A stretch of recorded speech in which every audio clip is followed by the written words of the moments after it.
we're gonna come. We're gonna be. Hello and welcome to Devore Stadium on a beautiful Saturday afternoon. Junior college football here on the Cali Photo Sports Network as the Southwestern Jaguars host the Mount San Jacinto Eagles in National Southern Conference play. Hello and welcome everyone. I'm Bo Ferdig, alongside my partner Travis Crawford, bringing you today's game. We're going to catch up with you after this national anthem. Stay with us.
And back with you here at Devore Stadium. Southwestern College won the toss. They deferred, so Mount San Jacinto will get the ball first. Once again, Bo Ferdig, Travis Crawford here on the Cali Photo Sports Network.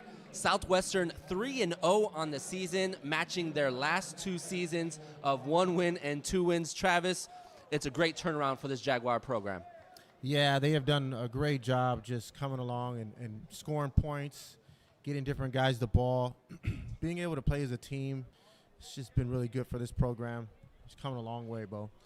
And in their 3 wins, they had their home opener winning a nail-biter in the last seconds, 26-24 over Canyons. It seems like that game propelled them into week 2 on the road at Orange Coast, beating them 71-10. And then last week, another dominating win at Long Beach, 38-14.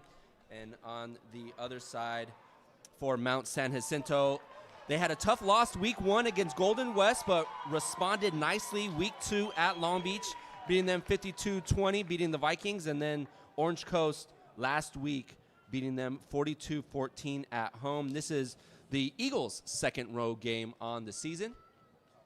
So both teams coming off, well, Southwestern's coming off 3 wins, and the Eagles coming off back-to-back wins. Shaping up to be a good National Southern Conference game in the season, the conference opener. Yeah, they match up really well. You should see this game should come out really high intensity in the beginning. We'll see how it goes with this kickoff right here. It just sets the tempo. And it's the start to week 4 action here in California Community College athletic play. And this one's going to roll in through the end zone, and that's where Mount San Jacinto will start their first offensive possession. What would you like to see from this Southwestern defense early, Travis? Just like to see some enthusiasm, some tenacity, getting to the quarterback like they've been doing up front, just making that offensive line work. If you can get those guys on their heels, it's going to be a long day in the backfield with that quarterback. It's been a 2-quarterback system for Mount San Jacinto. They've used a combination of Julian Silva and Cole Vasquez. Be interesting to see who starts the game here today for San Jacinto. And it looks like it will be number 16, Julian Silva. Last week against Orange Coast, 16 of 24 for 237 yards and a touchdown. He has 4 passing touchdowns on the season and no turnovers. Jackson Wang in motion, one of their top receivers. And San Jacinto is going to start the game with a run and not much running room up front for the Eagles. Yeah, what a great job just filling the holes. I think they want to kind of get an idea of if they can get some running room here, but Southwestern's not giving anything.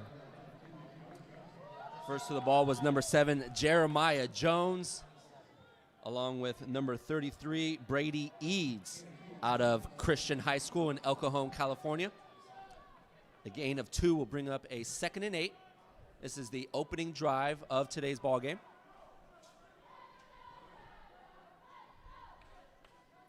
Bryant in motion. Scratch that. That's Sam's in motion. He's going to get it, but not able to get to the outside as he's cut off.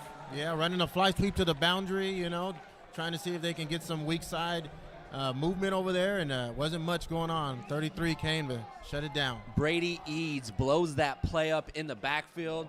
So a gain of 2 on the first play, a loss of 2 on the second play. Back-to-back runs will bring up a 3rd and 10.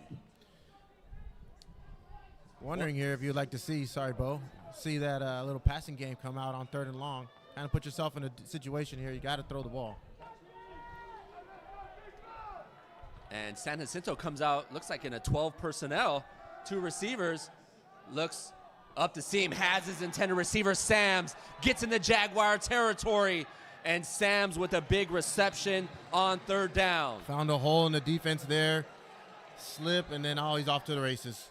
A 35-yard reception for Dante Sams. He is the team's leading receiver, averaged 15 yards per catch before this game, and led the team with 11 receptions and 167 yards. Now his 12th reception on the season. Sams in motion. They're going to get it to Sams again here near side. A great job shedding the block. Dawson Washington making that open field tackle. Yeah, finding open space here. Great job just getting him the ball right now, but getting off the block, yeah, like you said, that was a great job by the DB.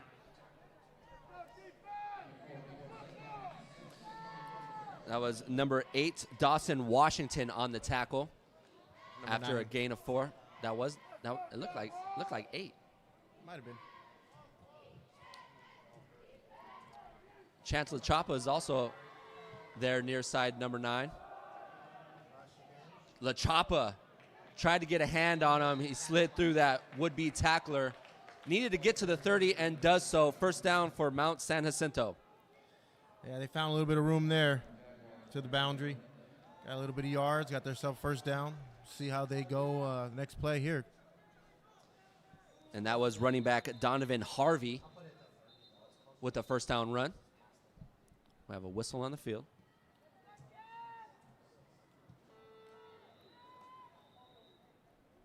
It's like they're sticking with a 2-back system here, huh, Bo? Yeah, it's, when you play against an offense like the Jaguars, who is averaging 45 points per game, it's one way to slow down the offense and maintain possession of the ball. Yeah, controlling the clock, motion them around too. That's been pretty much their game plan here, getting people on the edge, a little bit of motion, pre-snap. Hopefully they get that ball off in time. They've been cutting it close with that play clock. So they're going to say Harvey was a half-yard short. They initially gave him the first down, but they're going to come out in this split formation with Harvey to the left hip pocket of Silva. Harvey's in motion. They're going to hand it off. There's some room off the left side, and an open field tackle by number 23, Omero Inda. Not before a first down run. Yeah, good play design here, keeping the defense on their toes. Good run, getting the first down. Makai Skinner on the run, the sophomore out of Lake Elsinore, California.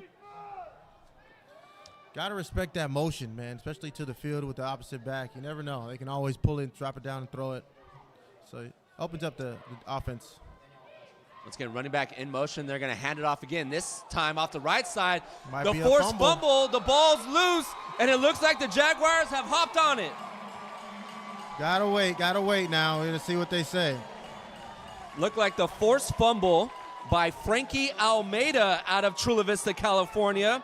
And that's recovered by number 40, Carson Curtis. Nice. Big time turnover. Slow that offense down. Get them off the field. Good job, defense. Frankie Almeida, the local product, the Spartan out of Chula Vista, was back-to-back Defensive Player of the Year in the Metro Mesa League and comes up with the first big play of today's game. We'd love to see the Jaguars take advantage of this momentum swing here. And on comes Brayton Silber, having a good season so far. Silber back to throw. Has his receiver up the sideline. That's Nick Klein, but that ball is jarred loose. Great hit near the sideline by number 18, Drew Seen Amasoni. Yeah, what a great job coming across, just putting his head on the ball. That guy was open, man, but when you can put a hit on them, they're going to think twice, and usually they don't put the ball away. Great job playing the ball. There was a flag where that ball was initially caught. Let's see what the call is.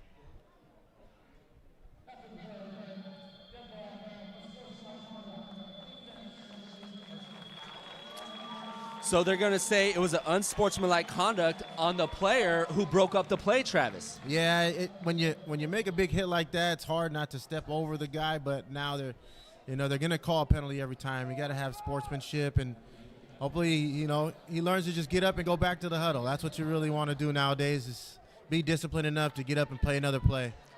And they're tightening that up in the league as well. If you look at a player for longer than 2 seconds and make any motion towards them, they're most likely going to throw the flag. Silber, he's going to hand it off. Not a lot of running room as blocker is brought down in the backfield. Yeah, he had a little bit of space there, made a guy miss, but hey, that flow of the defense coming off is just tenacious. That offensive lineman, I felt, should have stayed on that defensive line. He was trying to get to that second level a little too quick. Yep. He came off a little soon, but, hey, he's just trying to get to the next level. That guy, that running back had an open hole. He just hit that a little bit faster outside. Might have outran that guy. Josiah Jefferson, the wingback on the left side of the formation. Blocker remains in as a single back. Silber looks near side, has his receiver into Mount San Jacinto territory, and the 14-yard completion, first down Jaguars. Putting it on a rope right here, just getting him the ball in time before he can make a play and stay in bounds. Keeping his feet in bounds at least. Great job getting the first down. Thomas Jr., his 4th reception on the season. Last week he went 3 receptions for 68 yards and a touchdown. Coming off a big game against Long Beach. Yeah, keep an eye on that guy down here at the bottom. Going to be by himself on the island. Looks like they got a little bit of help over the top, but it looks like he's going to be manned up. San Jacinto brings 4, has Josiah Jefferson at the 40. He picks up 10 more, 15-yard gain, and the Jaguars keep moving the chains. Yeah, you got to count for this guy. He's running the zone, sitting down, finding a hole. Now you just got to know where that big man's at, because he's going to get the ball thrown to him, especially if he's that wide open. Josiah Jefferson, the number 1 tight end in the land. Welcome back. He missed week 1, and he's been good the last 2 weeks, a touchdown each game. Looked like San Jacinto tried to bring a little extra pressure that left Jefferson open. San Jacinto's bring pressure again off the edge, and Silber tried to take advantage of it, but San Jacinto was ready for that one, Travis. Yeah, they were on that. That was a great job, just breaking them up, breaking up the ball, getting downhill. You got your hands down from the quarterback. You're coming down thinking run, but ball comes out quick, just make a play.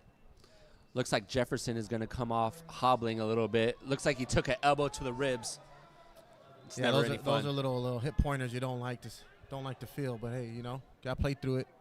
A little more adrenaline, he'll be okay. First incomplete pass for Silber brings up a 2nd and 10 at the Eagles 31. This is the opening possession for the Jaguars after creating the turnover. Blocker in motion. They're going to fake to blocker. Go up the seam. Has a receiver. And the 31-yard touchdown pass to number 87. One of their top receivers in Dathan Goins. Yeah, he found that hole in that defense right there. They did a great job motioning that back out and expecting him to go to the flats. Once you're looking in the backfield and you got guys running down the field, you might want to back up because they're coming fast. Once he's even, he's leaving. And I actually confused him with 84 and 80, who have been some of their top receivers. I believe that was Dathan Goins' first reception on the season, Travis. Wow, yeah, what a And great it comes reception at that a great is. time. That was a great play design, man. Coach had him leaking up the seam, and then the skinny post. I mean, it's hard to stop that when you only got one guy back there looking at two different routes. And Jacob Cuevas is up and good on his extra point. Let's take another look at that instant replay. We got to it a little bit.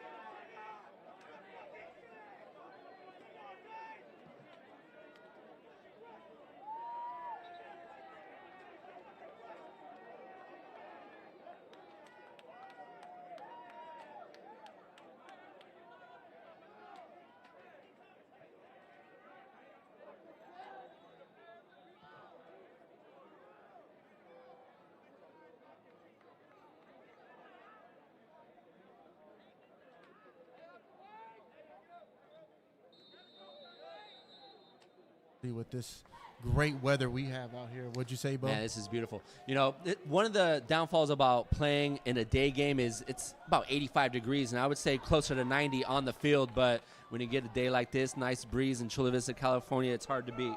Yeah, 77 with the wind blowing like that. It's amazing.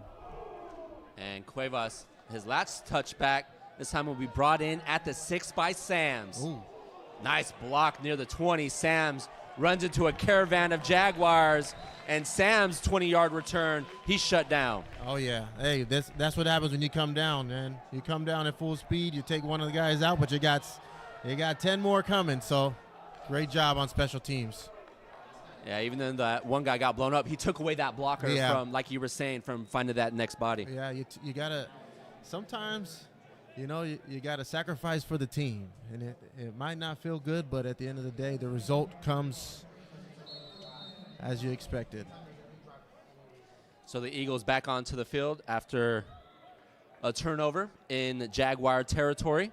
They had that big reception to Dante Sams. It's like they're going with the little 11 personnel here, Bo. Putting one back there, spreading it out a little bit. 3 receivers to the far side of the field. Eagles are definitely going to have to throw it more than they like if they want to keep up with the Jaguars' offense. A drag over the middle. Nice quick pitch and grab. Some good yards from James Trevino, the wide receiver. Yeah, I like how they brought that guy underneath the defense. Defense is dropping out of there. Just get him the ball right now. Let him get upfield, you know, and see what they can do. See if they can open the defense up a little bit. I like this switch of formations for Mount San Jacinto. The gain of 7 by Trevino, that was his 6th reception on the season. He is now just under 100 yards. Run up the middle. Once again, not a lot of running room. A flag on the play near the ball carrier and a helmet on the field as well. Yeah, the Jaguars doing a great job just stalling the O-line at the line of scrimmage, not giving them any room to work, forcing the linemen to get their hands up a little bit higher than they expect. Probably got a hand to the face here.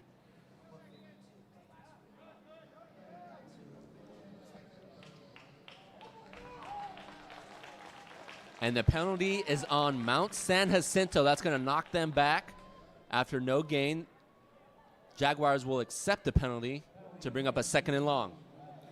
Yeah, like we said, that defensive line, they're doing a great job just getting those offensive linemen uncomfortable, right? And when you get uncomfortable and your hands start flaring around, you start to get frustrated, and you got to learn how to be disciplined with your hands, especially in the trenches down there.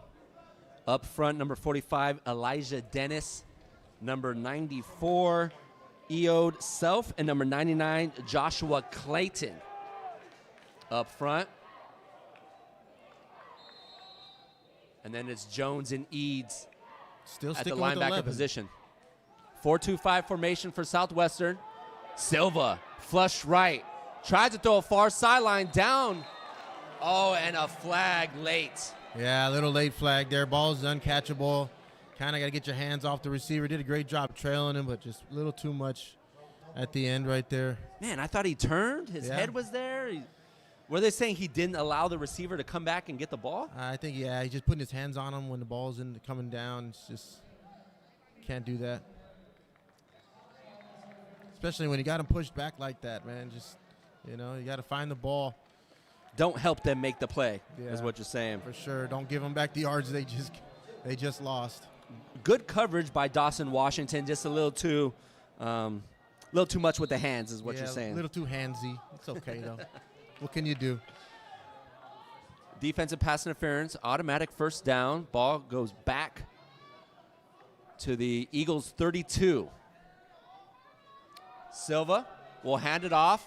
Running back tries to stretch it out to the edge, but Washington was there with the open field tackle. Yeah, they're trying to establish the run here as much as they can. You can say they go tight end wing formation here, running to the boundary. But Southwestern's doing a great job running to the ball. It's just finding ways to make plays, whether it's the corner, the linebacker, they're just getting upfield. That's what you like to see for your defense. Harvey, no gain on that run. Brings up a 2nd and 10. Harvey remains in as the single back. Still staying in that tight formation. Silva looks right, comes left, and incomplete pass. His intended receiver was Sam's, but great coverage by Chancellor Chapa. Yeah, had a guy over the top and underneath. I mean, you can't really fit much in there. It's gonna have to be a perfect throw. And do you think that was an option route? I don't know. It seemed like the quarterback just didn't have time in there and just got rid of it because you got the D lineman in your face and the pressure is just too much sometimes. CJ Clavier coming off after a couple nice plays from him. Replacing Clavier is Nick Joseph. CJ, the local product out of Olympian High School. 3rd and 10. Silva looks over the middle. Pressure up the middle. And Silva goes down. Yeah, Silva's trying to stay in that pocket and deliver a ball. He had a guy, but hey, when you got defense like that coming in your face, you might want to get out that pocket and make that throw. Well, Jaguars brought 6, so it's not easy to elude a pocket when you have pressure off the edge and up the middle. Yeah, especially in 3rd and long. You're trying to get the ball down the field. Sometimes you got to just chalk it up, punt the ball.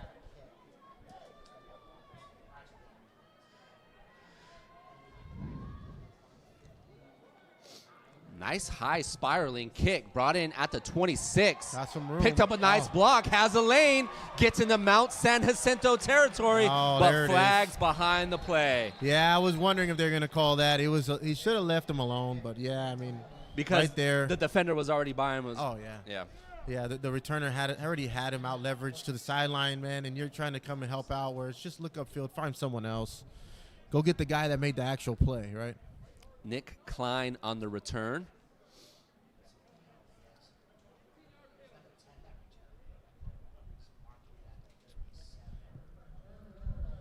San Diego kid, Nick Klein, Torrey Pines.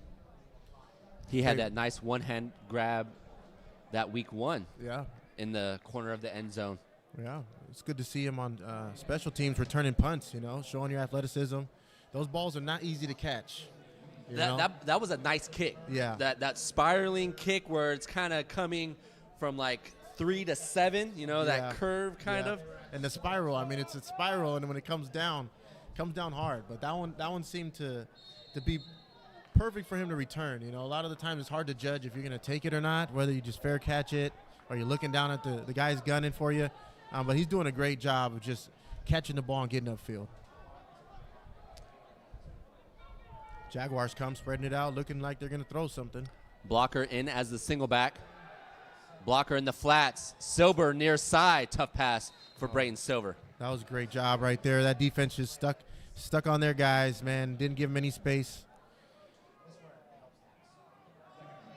Intended receiver Tyler Becker. Good time, though. I mean, good pocket to throw from. Oh, yeah. Forcing him to make a perfect throw, and that's what you want, your defense to be on the hills. But, hey, it's a chess match. Sometimes you get them, sometimes you don't. Caleb Blocker on the season, 200 rushing yards. He's averaging 7 yards per carry. Week 2 at his biggest game against OC, 9 rushes for 100 yards. Blocker. That's something he does really well, makes something out of nothing. Oh, yeah, finds that gap. I mean, he's looking to go left, close it real quick, let me come back right, and just get the 5 yards I need. The 5-yard gain brings up a 3rd and 5. 3 receivers to the right of Silver. We have yet to see Josiah Jefferson come back off to the field after he came up limping.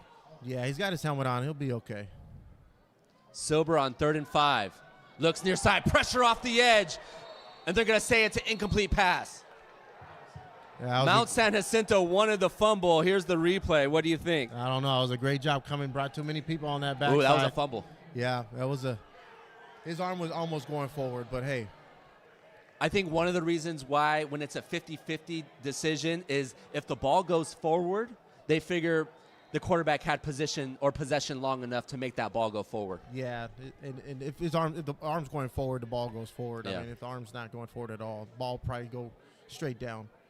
Cuevas back to punt, and that will be fair caught at the Eagles 32. And that will bring on Mount San Jacinto for their 3rd offensive possession. Yeah, I would love to see Mount San Jacinto here throw the ball a little bit more. I mean, hey, they're running the ball as much as they can to try to open up the pass game, but they were successful when they threw a couple passes early. So we'll see if they go back to it or stick with that 11, 12 personnel.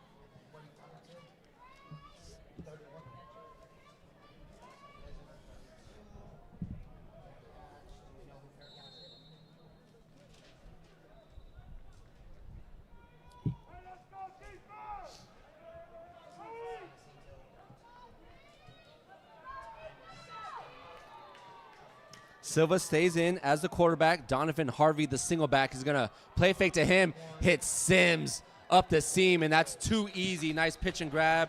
And Sams with the 18-yard reception. Yeah, when you're locked in like that and you start to see everybody on the line of scrimmage, you kind of want to bring everybody in and to stop the run.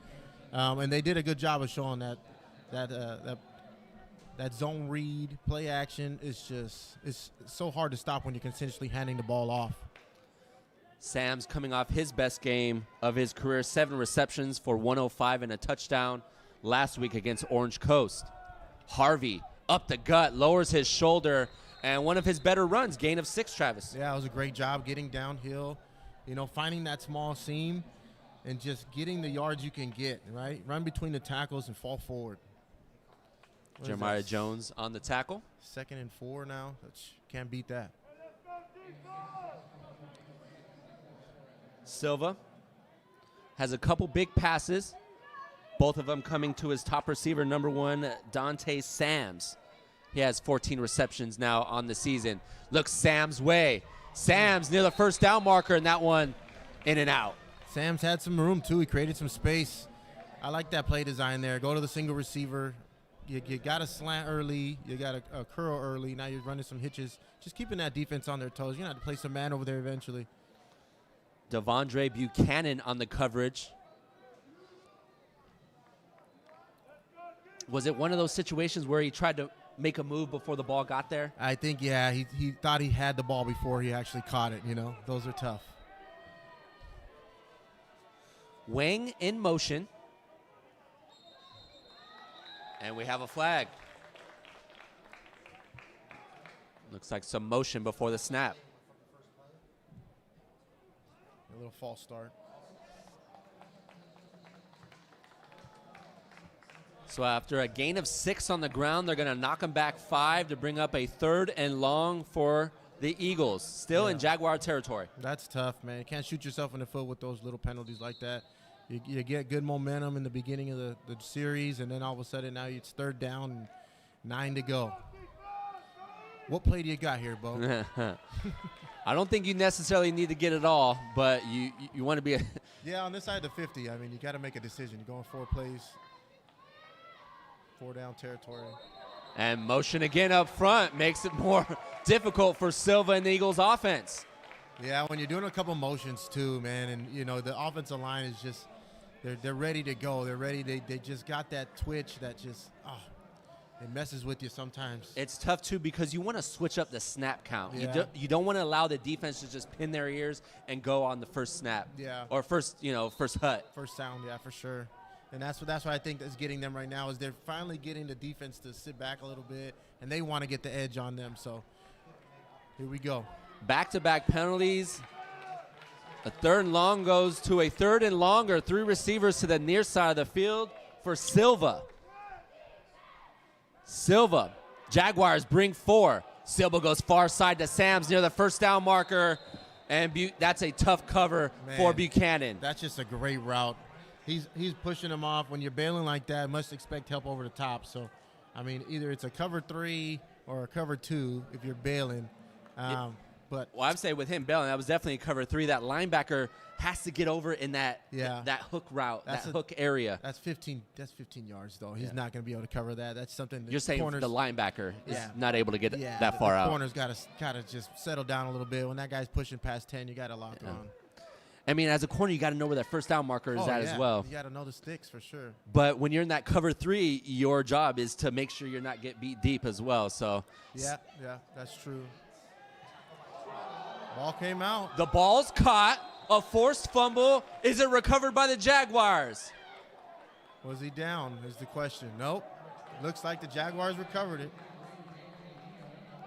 Well, we have 3 officials looking at each other, and the Jaguars, their second turnover here in the opening quarter, Travis. Yeah, way to come up with a big play. Just coming down, making routine tackles, but just being more physical, just reaching for the ball. I don't know if you remember a guy named Peanut Tillman. Is that his name, Peanut? Yeah. He's just always causing one of the DBs that can just get his hands in there. Chris Tillman of the Bears, right? Yeah, and he can always get his hands in there somehow when he's tackling to get that ball loose, right?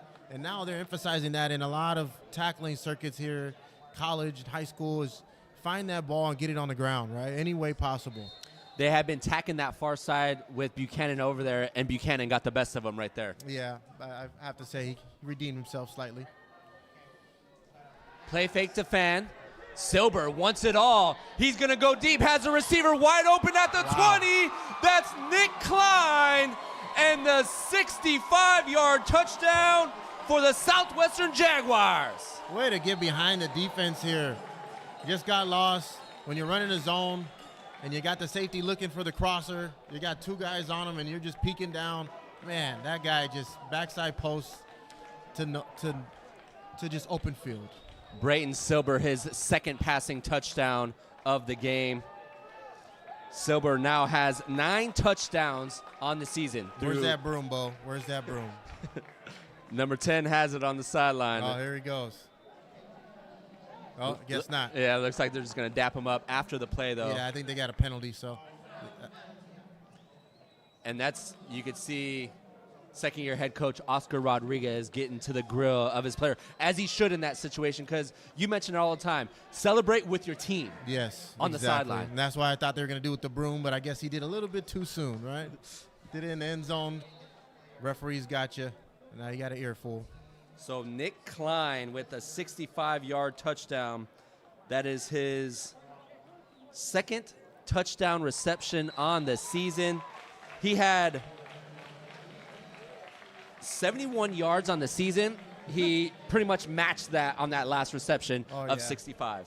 What a great job, man. Like I said, just finding out where the hole is in that back secondary. That corner's bailing, running the zone, safety's peeking. All you can do is just get behind him, and hopefully your quarterback finds you, right? There's some times where you're standing out there wishing the quarterback saw you sooner. That time he caught him just in time to get the ball out and just deliver a great pass, 65 yards in the end zone.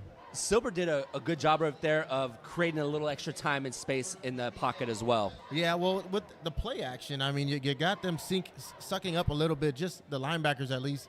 So it kind of forces the DBs to look at the receivers a little tighter, right? The ones that are coming across, that are coming behind the backers, because there's more space there. So when you got one leaking from the back on a backside post like that, it's just, it's just hard for them to not get lost in that coverage. So Silber, 2 passing touchdowns, his first 32 yards to Goins, and then 65-yard touchdown to Nick Klein, totaling 97 yards just through 2 touchdown passes, Travis. Wow, yeah, big plays, Bo, big plays. They'll make or break you, and it seems right now for the Jaguars, they're doing a great job. And in the last couple of years, it was the Jaguars giving up big plays. Oh, yes. It's great to see the reversal of that. Oh, yes. So after the 15-yard penalty, Cuevas will kick it from his own 20. Great that kick. One's brought in at the 10 by Trevino. Trevino tries to spin off a couple tackles, but he's brought down at the 25. Once again, good coverage by the Southwestern Jaguars special teams. Yeah, all aspects of the game right here is just getting down the field. You know, you got the penalty. The kicker, who is their captain, is putting his foot into it and getting it down to the 10 and not out kicking the coverage, really, you know, really letting the coverage come down and make plays. But you got to want to make plays on special teams. You know, we always say special teams are for special people. And after the return of 17 yards from Trevino, Mount San Jacinto, this would be their third or fourth offensive possession. Still sticking with the tight end, 11 personnel. Harvey, the single back off the right side. Running hard. And he's tackled by Jeremiah Jones. Yeah, I thought that was a great run. You know, first down, you got 5 yards. I mean, you can't ask for more from your running back, especially in 11 personnel. Hey, what else can you ask for? The Eagles started the game with the ball, so this will be their fourth offensive possession.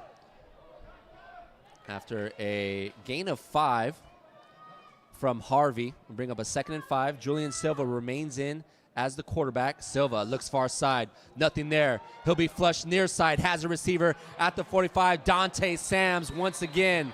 And another first down grab from Sams. Yeah, Sams is doing it all, running in all the routes, you know, coming across the field. Quarterback did a great job getting out the pocket and just making that throw a catchable throw, right? A lot of times they're throwing those things on the run a little bit harder than they need to or leading them a little bit more. And so that was just one of those touch throws that was on point and really catchable for the receiver. Great job. Sams has been the Eagles' top target this season, and he's doing that here today in the first quarter. Yeah, he's got good hands, good routes. Biggest plays have come from number 1 for the Eagles offense. And this play is blown up in the backfield by the Jaguars. Big number 99, Joshua Clayton. Doing a great job of just getting that momentum, getting them downhill in between the guard tackle and just making a play in the backfield, causing a loss there, 4 yards? It's big time for the defense. Get that offense behind the sticks. Joseph Brinkman on the combo tackle as well. So Brinkman and Clayton. And Joseph Brinkman, the local product out of Otay Ranch High School. Defensive lineman, 6'1", 200, light, but made a great play right there on the edge. Yeah, he's quick. He can get between them gaps. Loss of 3, Silva over the middle. Sams again in Jaguars territory. Can't let him run free there, Bo. You got to get hands on that guy. And, you know, he's just doing a great job of just filling out how to get in between the safeties and the linebackers. Finding that hole and just getting his head around because that ball's coming. Nico Ta'a on the open field tackle. Tackled 2 yards short of the first down. I have to say, I like how they're spreading it out now. Mount San Jacinto's changed up their offense a little bit, understanding where their strengths are. Silva has his receiver at the 40. Makes that first defender miss, stays on his feet, gets inside the 30, and great yards after the grab by James Trevino. First down, Eagles. Yeah, the linebacker was right there, too. Jeremiah Jones, he was right there. Had a chance to make a play on that. I always say you got to secure the tackle, right, Bo? You got to have one hand ready to make the tackle, the other hand plays the ball. But when you're right there, the bang-bang, sometimes the decision's too hard to make, and you give up a big play. Trevino now with over 100 receiving yards on the season. The Eagles are going to stay out in this empty set. And a quick hit far side. Harvey's first grab. And it seems like Silva is liking that far sideline on those quick hitches. Yeah, I mean, he's right-handed, you know, so it's easy for him to look and make that quick decision. When you got to look opposite of your throwing hand is when you start to make bad decisions.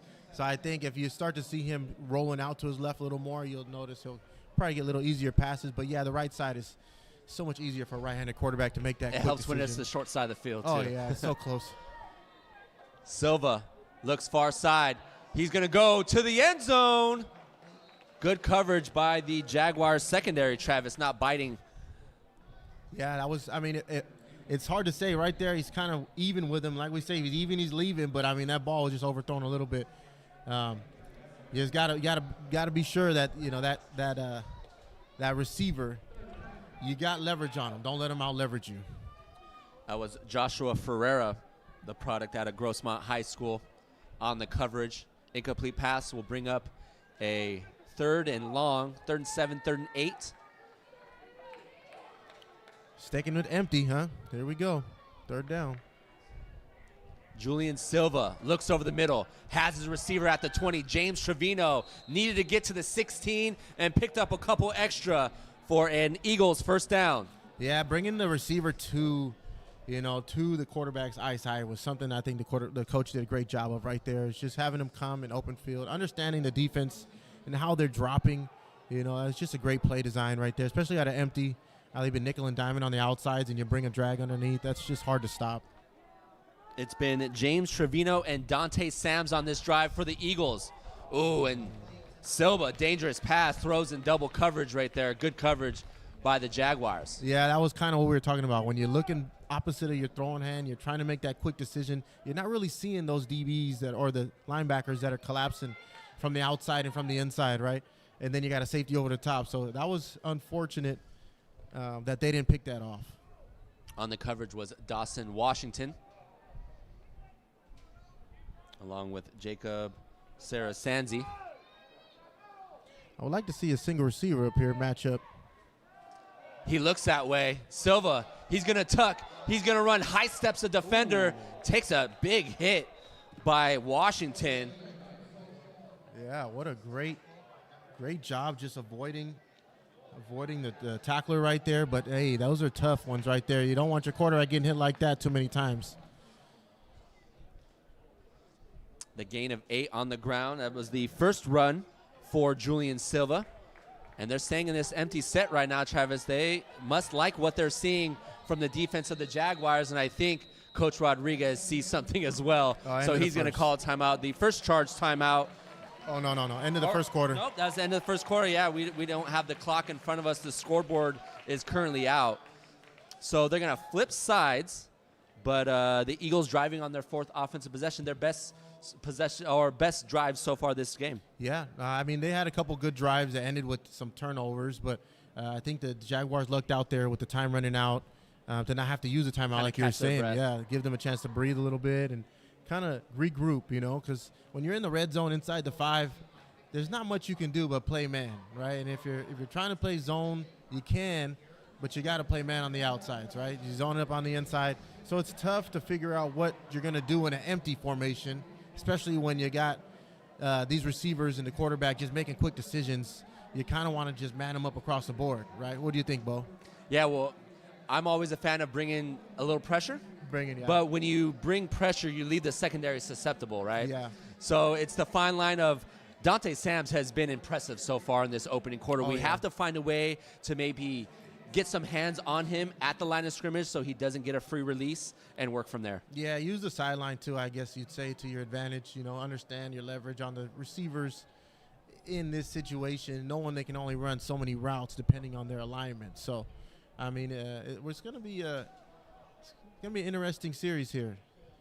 3rd down. See if they get a first. They have enough room. It looks like the first down is going to be the 5-yard line. Oh, no, scratch that, the 4-yard line.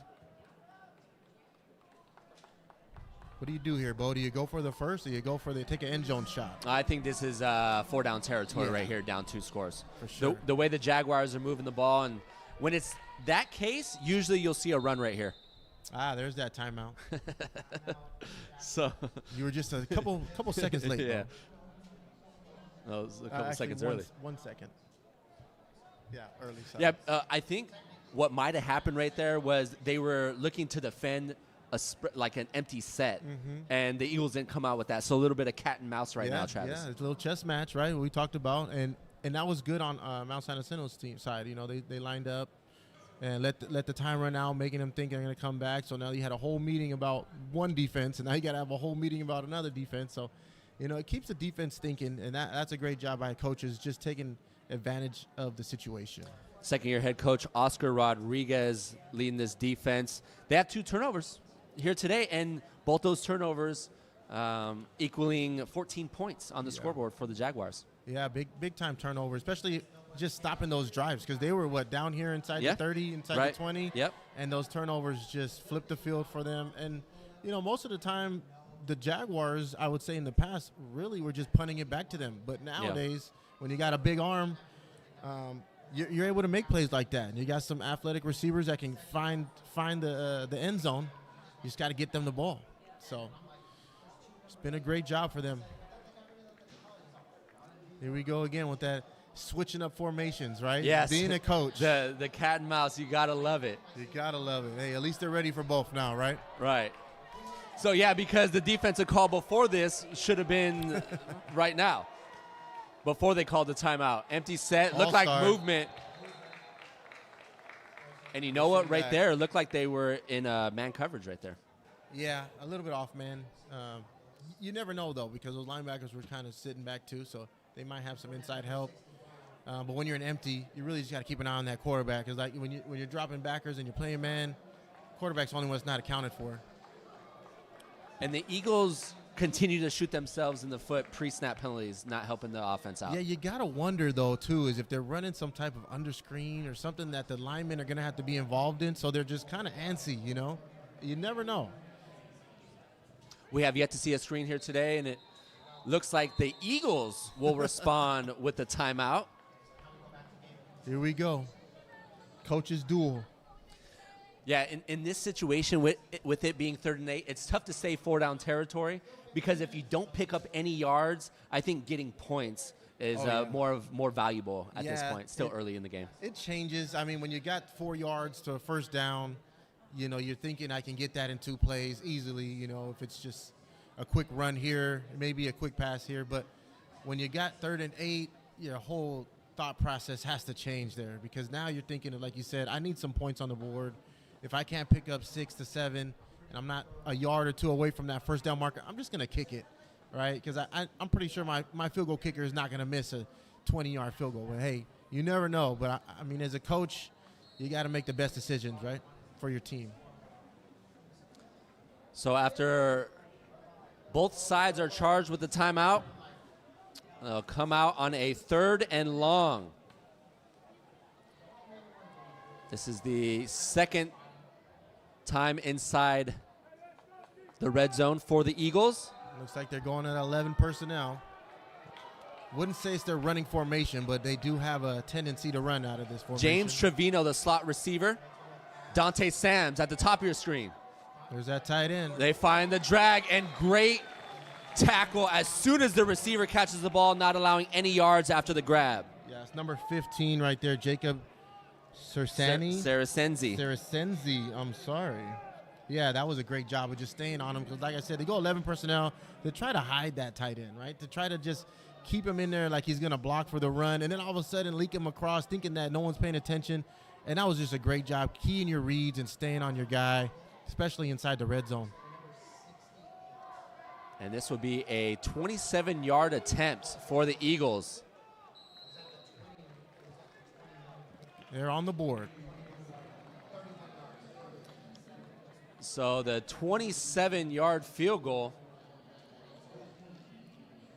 cuts the deficit. They got 3 on the board. Not what they wanted, but a small win for both sides, Travis. Yeah, I would have to say. I mean, the coach is starting to come down and understand, like, hey, I can only run so many plays here. If this one works, I probably should just run something safe, take the points, live to fight another day, and at least get on the board,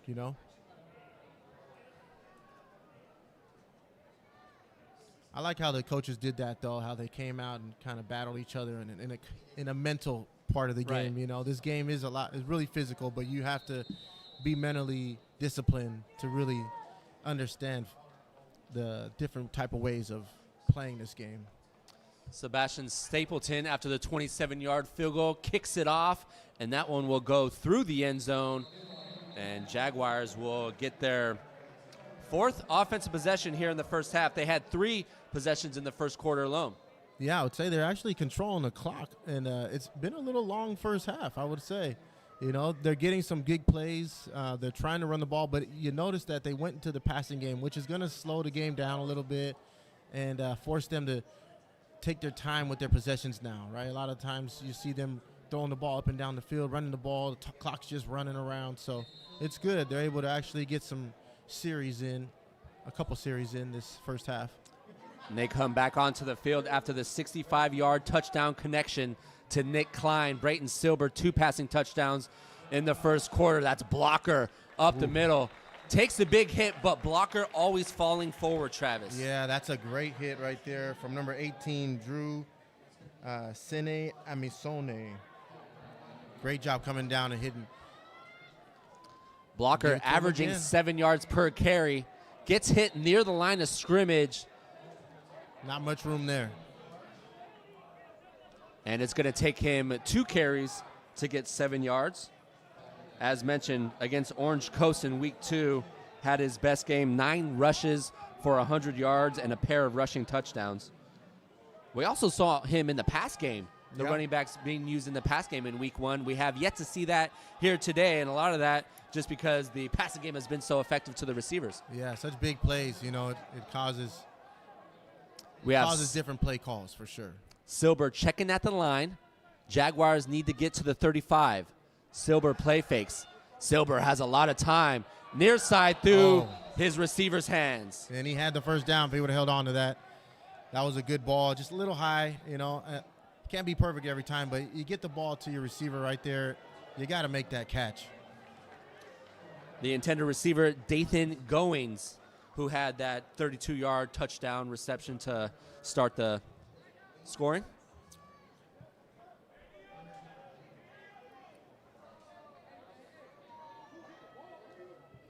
See how Mount San Jacinto does here with the ball. Nice high booming kick. Trevino fair catches it. He had some room too. Yeah, at the 38. Those are ones I was talking about. When the ball's spiraling up there, it comes down hard, but you're not really concentrating on the guys coming down from the punt team. So it's hard to really judge, you know, unless you can take your eyes off the ball for a second and kind of see. Which is dangerous. Which is very dangerous, yeah. But, I mean, if all fails, you know, wave your hand and just catch the ball. And you can't go wrong there. Good field position for the Eagles. Ball at their own 38. Let's see how the Jaguars defense responds as they come right back onto the field, Travis. Yeah, it looks like they're the defense, I mean, they've been on the field a little bit, you know, and they're starting to, I feel like, get an idea of what these guys like to do. So we'll see how it works.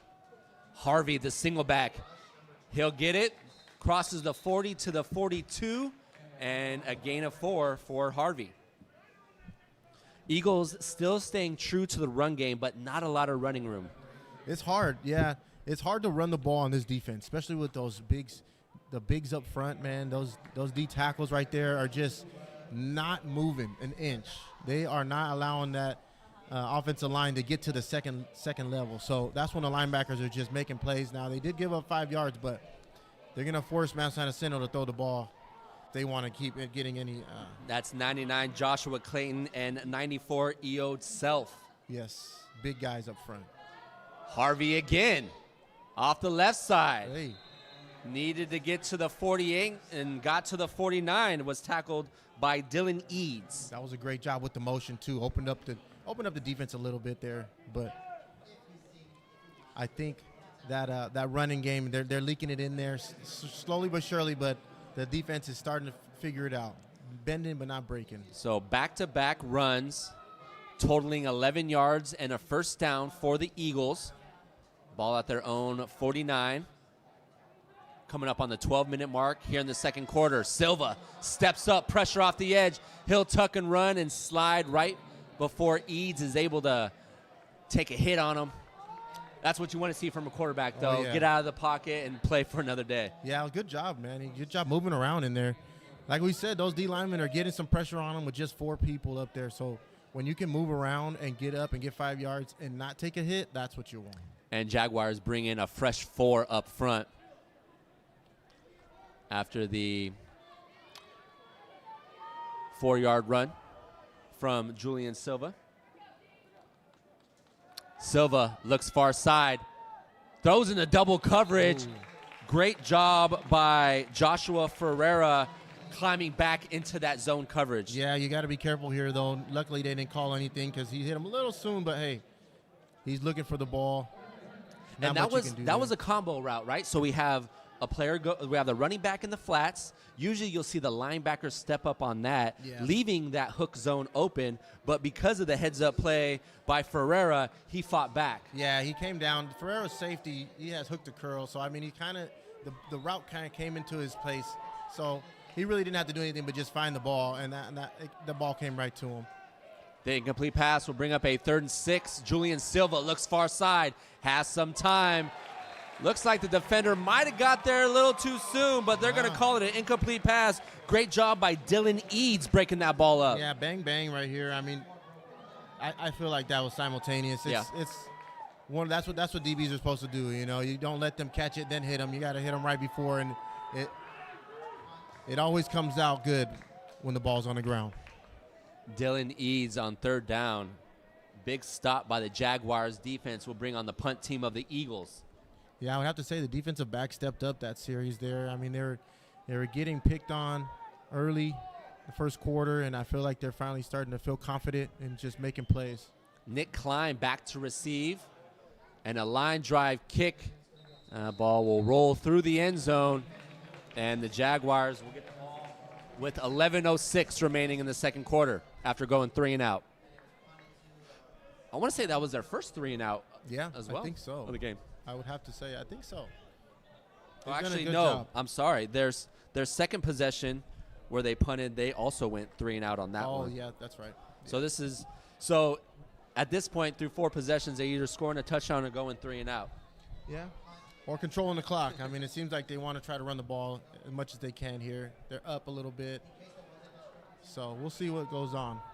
2 receivers on the far side of the field for Brayton Silber. Ashby Fan on the run. Ashby Fan back in the game after getting the start. Gain of 4 for Ashby Fan. On the season, 27 rushes for 240 yards. They have him averaging 9 yards per carry, Travis. Oh, yeah. That's why you got to go back to him. You can't stop. That week 1, he had 172 yards, 80 through the air, 90 on the ground. You got to get him the ball as much as possible, and I think that's what they're going to try to do here. Spreads the defense out, too, when you're 2 receivers to the left, 2 to the right. Ashby Fan up the middle. Light box, and the Jaguars take advantage of it. Ashby Fan needed to get to the 30 for the first down, and he's about a yard to a half yard short. I'm going to call it, looks like a half yard. Well, what would you do here, Bo? I'd give it to him again. What do you think? You know what? Outside of the NFL, I was talking about this last night when I was broadcasting a high school game. I haven't seen a tush push. No, quarterback sneaks in. Is it because it's harder than people think to coach up, or is it that there's so many other options to work with, they just decide to work with that? I don't know. I think it depends on your coaching style. Some people are a little bit more, I want to line up and just pound it down and just knock you off the ball, and then you have some other guys that want to scheme it up to make it look like they're going to do something different and then just run the ball. So it's all in your coaching style, really.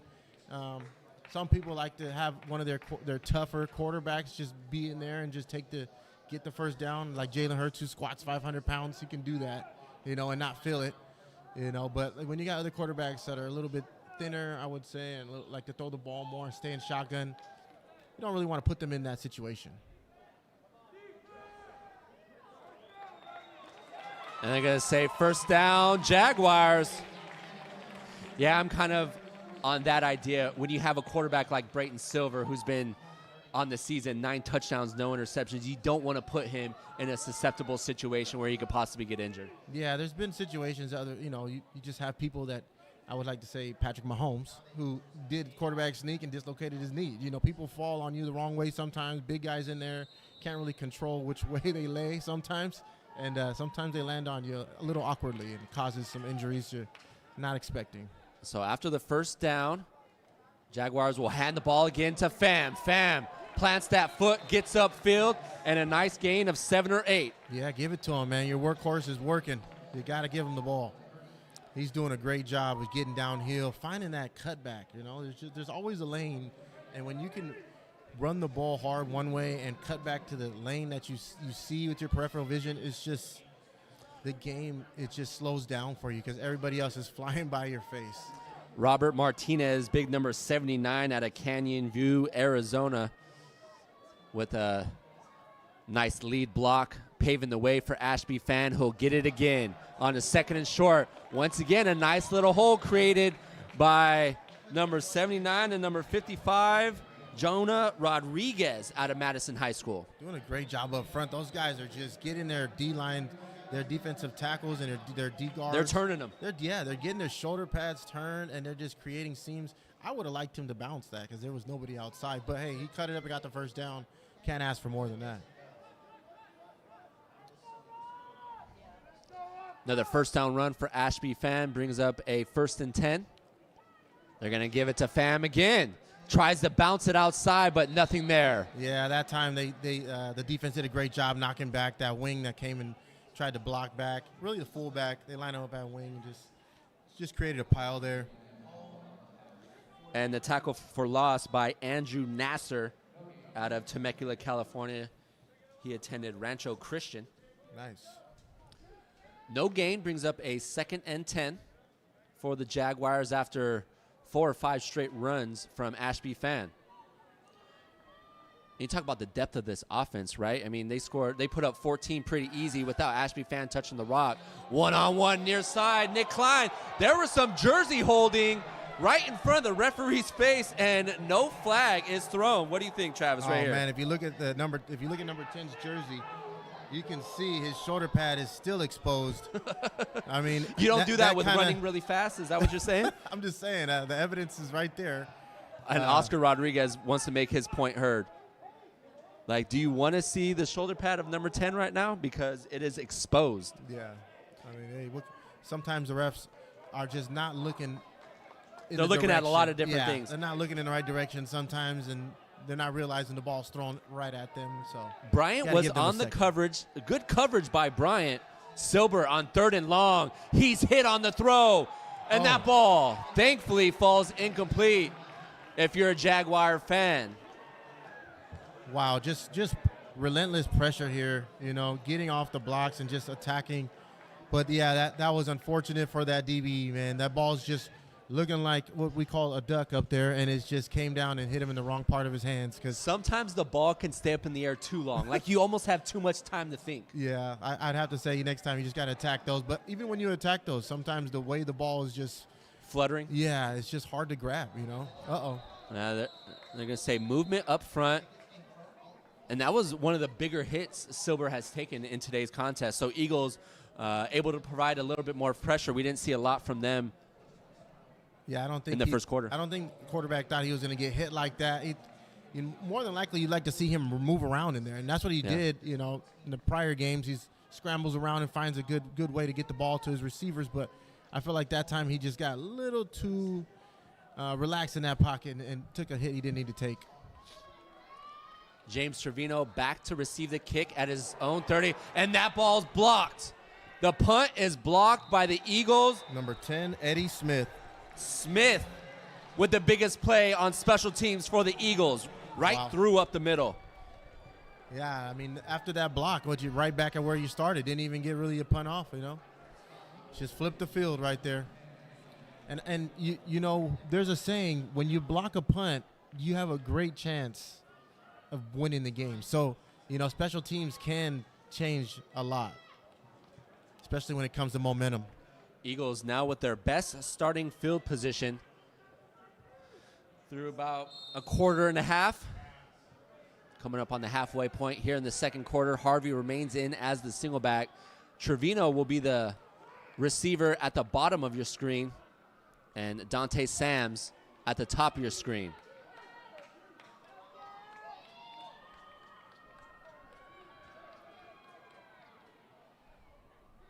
Jaguars in a 4-2-5 defense. Harvey starting to find a little bit more running room, Travis, as the Eagles are really relying on that run game right now. Yeah, I think Mount San Jacinto is starting to feel their rhythm a little bit here. They started to throw the ball. They wanted to see how it looked when they opened it up with the empty, and now I think they're starting to inquire their run game. And with these motions that we were talking about, it just spreads you out, forces you to think of different things that can come to you, and when you're handing the ball off like that and the guy's getting 5 yards, you got to figure out a way to keep getting him the rock.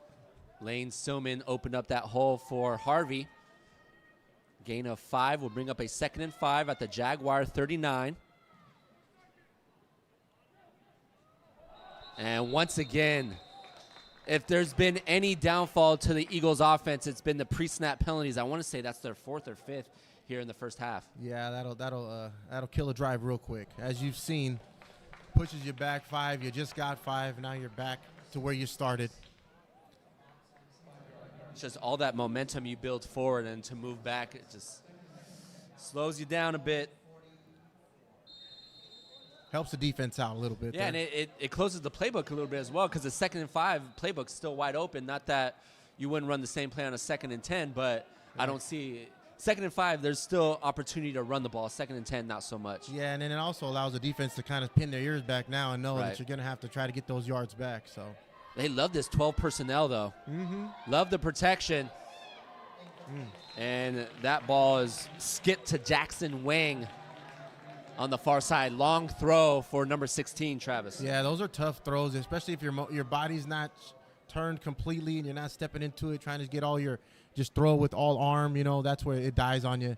You kind of get short-armed a little bit there. But he had him. The receiver was open. You just got quarterback's got to not think about the rush so much and just step up and throw the ball. You touched on it. To his right, he's been really good. To his opposite side, to the left, not so much. It just your footwork has to be dialed in, especially going the other way. Oh, we got movement again up front. I think we got a new tight end in on that one, number 19. It was either 19 or 14. They were running double tights on the near side, Gant or Clark. Yeah, I think it was Clark. He got a little head start. When you get in and you know you got a pass play on, you want to get up the field, and sometimes you're just too antsy, and you get out the stance. Yeah, that was a combo route where they had a tight end in the flats and then a tight end running that quarter route. Yeah. I bet you he felt he was getting the ball. That's for sure. It's just unfortunate, You work so hard to get out there, and then one play you got to go right back. So the Eagles continue to move backwards. Ball at the Jaguars 49. Silva over the middle. Great coverage. And the coverage by Dawson Washington. And the pressure, man. They're bringing 5 on that one, and he just felt it all. He stepped up in the pocket that time, and I don't even think he knew where if he was throwing it to his receiver or he was just throwing it over his head, because that ball sailed on him a little bit. But the coverage was there, so it was going to be a tough throw either way. So good job by the Jaguars defense. Definitely due to the help of the Eagles' pre-snap penalties. Yeah. They went from a 2nd and 5 to a 3rd and 15. Nice high booming kick. Ball would bounce at the 15. And Jaguars will come on for their 6th offensive possession with about 6:31 remaining in the 2nd quarter. I'd like to see a nice sustained drive for the Jaguars. Yeah, they got about – last drive I thought they were doing a really good job just running the ball, and just you got to mix in a couple play actions there, though, just to kind of keep the defense from just stacking the box, right? And it seems like they're starting to figure it out that they can run the ball in certain situations. So, it'll be good to see them actually mix it up. You can see they put 24 back in the game. Yeah, Caleb Blocker. He's going to do it. Yeah, he's going to do a great job here. Yeah, it's a great tandem to have, both Ashby Fan and Caleb Blocker. They both can catch the ball out of the backfield and make a defense hurt on the run game. There it is. I like that play call there. Like I was saying, you got to mix it up. You want to run the ball as much as you can, but you got to mix it up and keep the defense from guessing a little bit, right? That was Dathan Goins, his 2nd reception on the game. He had that 32-yard touchdown reception, and that one measures about 5 to bring up a 2nd and 5 for the Eagles, or for the Jaguars, excuse me. Eagles in a 4-2-5 defense. Caleb Blocker, the single back. Got time. Silber scans the secondary, has Klein at the 37, and Klein is dropped immediately, but not before a big first down for the Jaguars. What a great job staying in that pocket there. just letting the play develop, and it was a small window right there to put that ball in. He looked like he was just playing catch in the backyard, took his time, just threw a nice ball, It's hard to be composed and throw a ball like that when you're standing back there with people coming in your face. I really thought that was really good of that quarterback to just drop it in there. Stay in there and stick it in. Just do what he's supposed to do, play catch. 18-yard reception, and Nick Klein brings up a 1st and 10. Near side, Tyler Becker. Great open field tackle right there. Great tackle, 18. Drew Sine Amison. Great open field. That's a tough tackle to make. Oh, yeah. And the fact that he didn't even hesitate, he just ran, got downhill.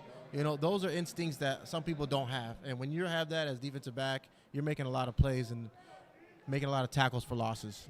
Tyler Becker, his first reception of the game. I really like that play call, though. If he would have made him miss, he had a lot of room to run. Yeah, exactly. Week 1, he had 4 receptions for 46 yards, play fake to blocker. They're going to get it to Jefferson in the flats. There he is. Jefferson makes the first tackler miss and gets in to Eagle territory. First down, Jaguars. I like that right there. Just bringing him back across the play and then letting him run with the ball in open field. That's one big guy you don't want to see with the ball in his hands in open field. He's coming off limping a little bit. He tried to play through it. 6'4", 225-pound tight end. His second reception on the game, and that one measured 14 yards for a Jaguar first down. Well, he stayed on. He's a tough one. He's now in the wing back off the left side. Blocker up the gut. Sheds a tackle. Spins off another. Tries to keep his feet, but an impressive run for Caleb Blocker.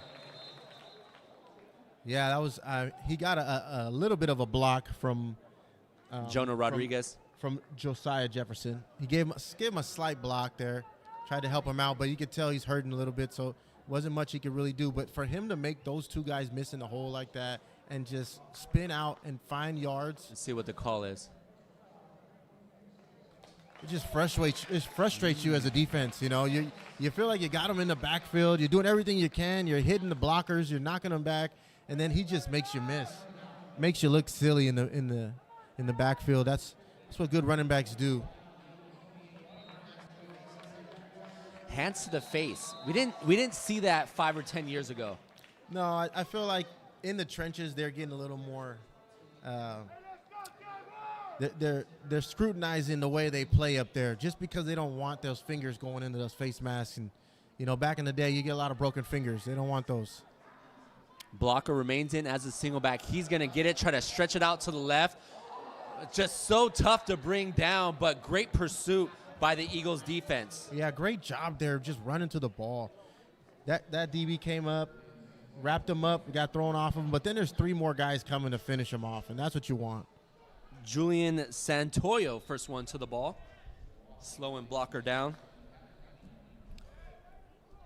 The ultimate goal, obviously, bringing a ball carrier down, but at the same time, doing enough to allow your defense to rally to the ball. Yeah. And just slowing him down. Yeah, wrapping him up is not going to be easy, but you got to do it. Play fake to Blocker. Give him the ball. Silber, far side, has a receiver in the end zone. Wow. Those are ones that you wish you didn't put too much on it, right?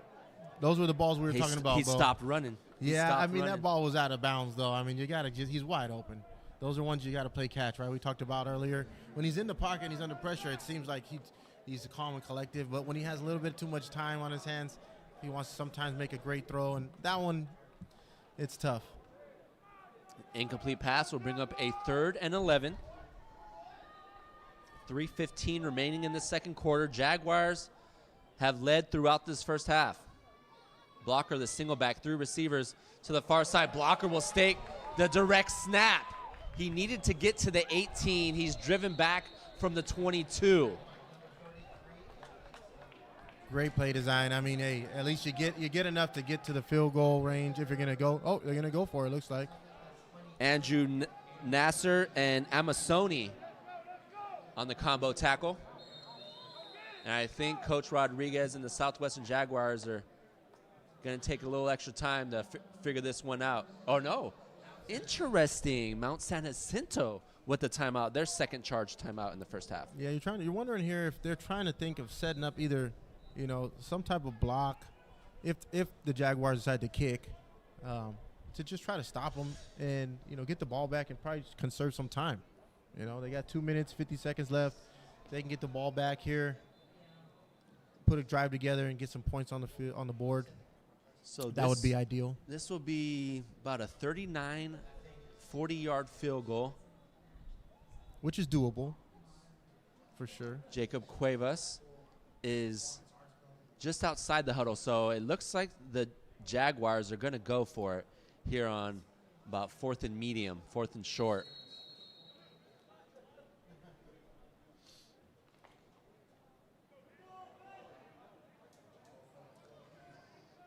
So Brayton Silber and the Jaguars offense comes back onto the field on 4th down. Josiah Jefferson, the slot receiver at the bottom of your screen. And Perry, the single side receiver at the top of your screen. You got to wonder here, Bo. You wonder if they're going to bring somebody coming underneath or leak out the back. Maybe try to get them to jump. Eagles bring 5. Silber near side to Jefferson. Jefferson can't bring it in. Great coverage by Drew Seni Amasoni. Yeah, that was great coverage. Like you said, hey, sometimes the defense has your number. You got to take the points when you can. But if you feel like your offense is doing really well and you got a good play dialed up, take the shot, right? They took the shot. Sometimes it goes in your favor. Sometimes it doesn't. Now he's got to play some defense here. You got 2 minutes, 45 seconds. What, 2 timeouts? The Eagles have one timeout remaining. Yeah, one timeout remaining. Yeah. Clock at 2:45. I don't mind it. Up 11. I mean, go the best tight end in the country. Allow him to make a play. Eagles come out in a split formation in the backfield. And they're going to start this offensive possession with a run. Harvey again off the left side. And it looks like a new quarterback in for Mount San Jacinto. Cole Vasquez. Out of Temecula. Yep. Greek Oak. On the season. Oak, sorry. You first, me second. Interesting. I mean, Eagles offense has been a bit stifled, and that's a lot of the reason why right there. Oh. At least 5 false starts. Well, when you get a new quarterback, too, and they're not used to that cadence the whole, the first half of the game, you're starting to kind of just second-guess certain things, and sometimes you just got to look in and watch the ball. If you're getting so many false starts, just peek at the ball a little bit. I mean, I get it. You do that on offense as a receiver, but sometimes offensive linemen got to do it too, Vasquez was the Eagles' starting quarterback to start the season, and then Julian Silva took over week 2. But Vasquez had an efficient game in week 3 against Orange Coast, 7 of 9 for 99 yards and a touchdown. Vasquez, he'll tuck and run, quarterback run, up the gut. Not much there, but he continues to keep his feet moving. No whistle has been blown. Wow. What are we doing if we're the referees? Yeah, it looked like a rugby game here for a second. Yeah, and in those situations, you can't complain that your quarterback was thrown to the ground because no whistle was blown. Yeah, exactly. And that will bring us to the 2-minute warning. When we come back on the other side of the break, it will be a 3rd and medium for the Eagles. Eagles with 1 timeout remaining, Jaguars with 2 timeouts remaining here in the first half.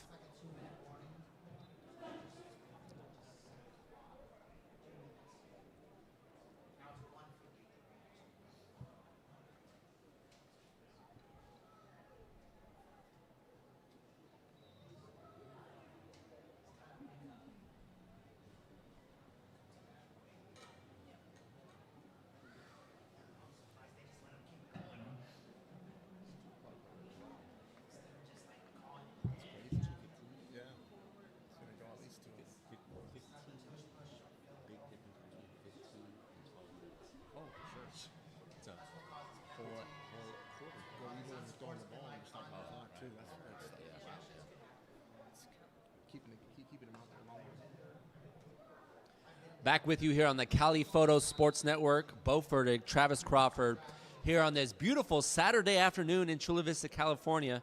It's Southern California or National Southern Conference play. Opening conference play here today, week 4. Jaguars taking on the Eagles of San Jacinto out of the 2-minute warning. First time we've seen this kind of offset split pistol formation. James Trevino in motion, and they're just going to continue to run the ball with the quarterback. Yeah, I think that's why they put him in there. They expect him to get the first downs they need on the ground.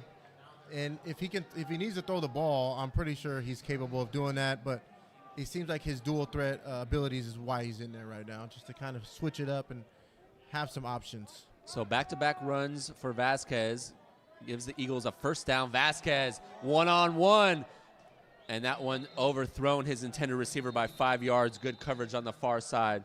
Great coverage. Also using that sideline to an advantage, just getting hands on him and just, making him tightrope that sideline over there. It's not an easy throw or a route to run. Intended receiver was Jackson Wang, and good coverage hip to hip was Elijah Gutierrez, the defensive back out of Tolleson, Arizona. Incomplete pass brings up a 2nd and 10. Minute 40. 3 receivers to the right, 2 receivers to the left of Vasquez. Vasquez looks over the middle. Nothing there. Pressure. And Vasquez will get held up near the line of scrimmage. Good job by number 40 getting to the quarterback, Carson Curtis, out of Pineview, Utah. Yeah, that was everybody did a great job on the backside there covering, forcing the quarterback to step up and think about running. It seemed like he was thinking about running before he actually decided to, but that split decision right there is what makes the difference between getting sacked or not. 3rd and 9 after a gain of 1. Vasquez looks near side, pressure off the edge. Vasquez goes down. Great job getting to the quarterback, coming off the edge up there, number 40. Carson Curtis again staying with the play, and it was also number 93, Dax Monstein out of Anthem, Arizona. And a timeout by the Jaguars. They're going to get the ball back with about less than a minute remaining after the punt. But good job by the Jaguars in getting the ball back here in the first half. Yeah, relentless pressure up front with those 4 guys, man.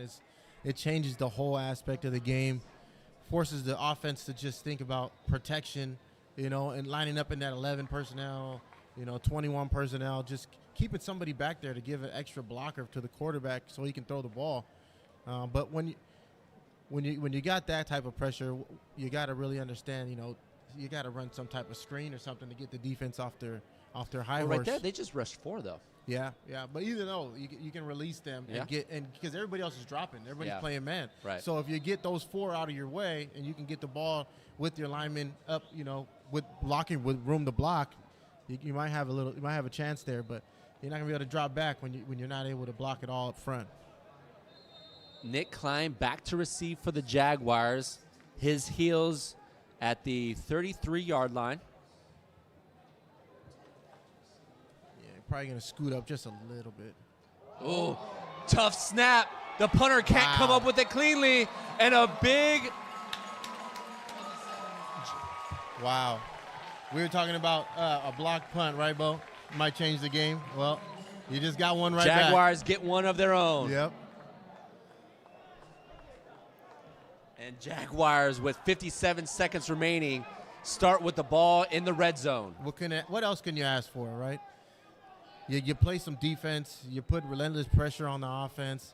You're just causing havoc, right, in the backfield, and it just forces you to be perfect. If you're not snapping the ball right, if you're not blocking bright, things are going to happen on the opposite side. And as you can tell, Jaguars are in great position to take advantage of it.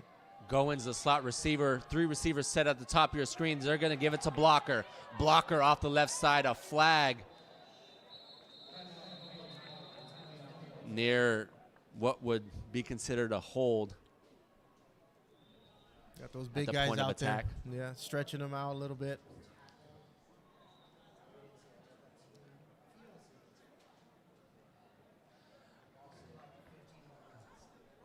We saw that one play. What was it, Wildcat? I would say right now the Jaguars, their run game has been better between the tackles than the outside. Eagles are doing a really good job. Those secondary players doing a really good job coming up and making the tackle near the line of scrimmage. Yeah, they're playing fast. When they're seeing hands down, they're just getting down the field. And the secondary is doing a really good job of filling those gaps for the linebackers that are just taking on big guys up there in the backfield.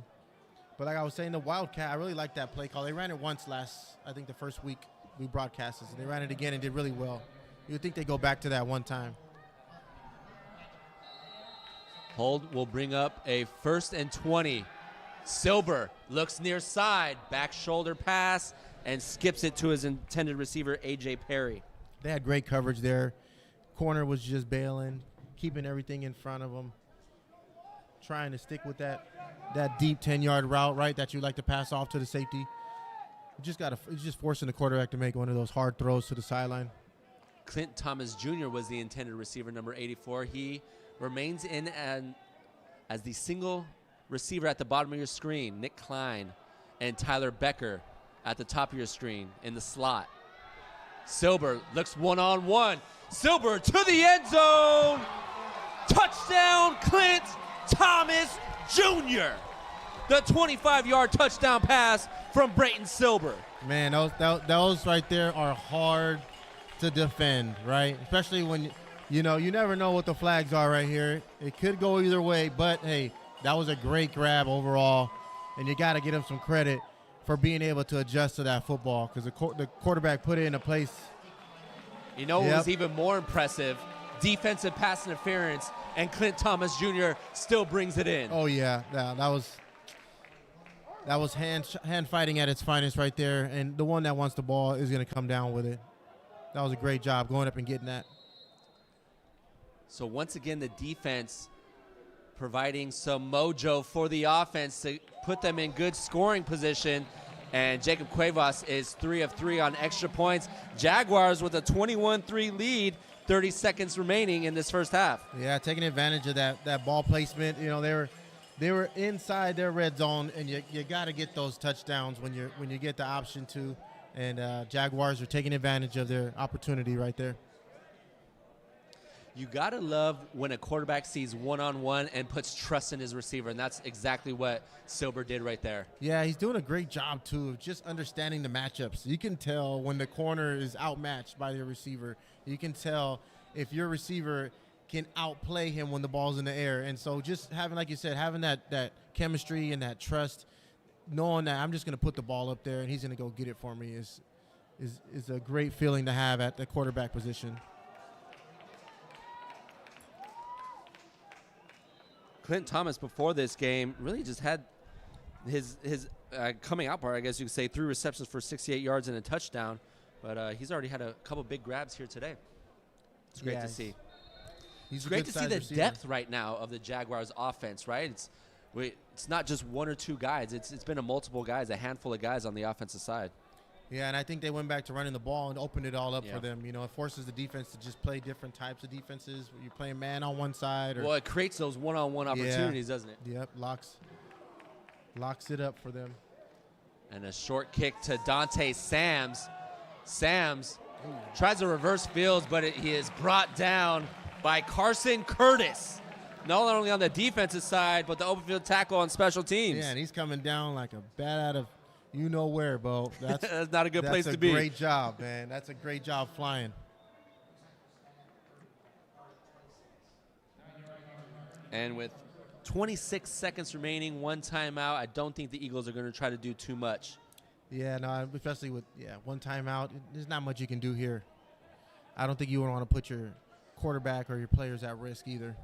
Yeah, Vasquez comes back onto the field after getting his first snap last offensive possession.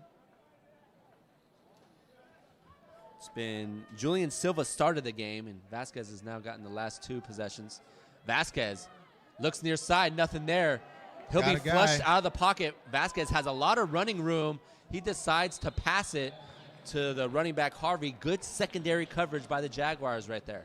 The Jaguars did have a guy that was left by himself, though. I'm sorry, the Eagles had a guy left by himself over there. But like we were talking before, when your throwing arm is is the opposite of where your guys are at. It's tough to get the ball to him. So that was the one that if he would have seen a little bit sooner, he might have been able to deliver that ball to him because he had a guy on the sideline down there.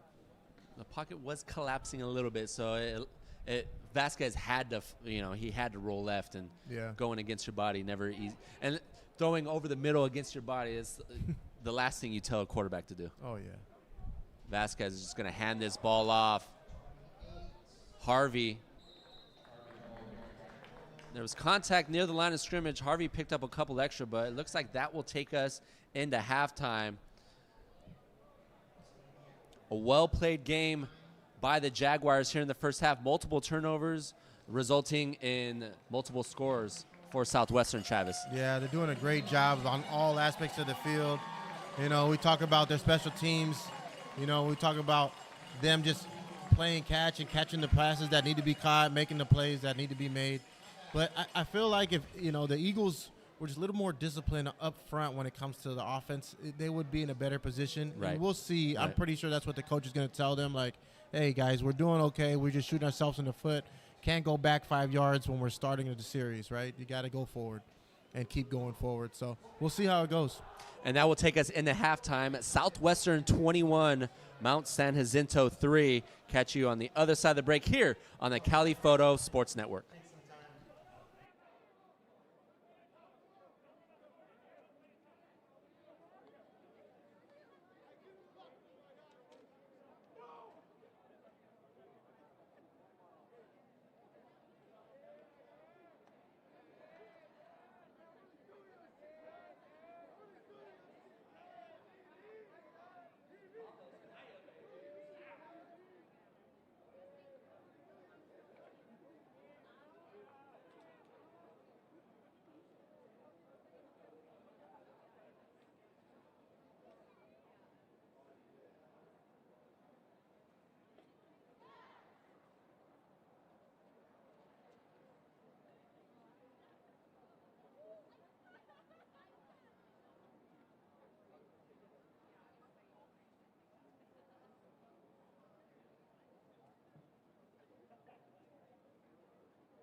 Welcome back as we're going to start second half action here on the Cali Photo Sports Network. Bo Ferdig, I almost called you Paul Rudy. Travis Crawford, and Southwestern 21, Mount San Jacinto 3. Travis, a couple turnovers on defense, resulting in multiple touchdowns for the Jaguars offense. Yeah, they've been doing a good job, just playing on that momentum that they're building with the turnovers they're getting.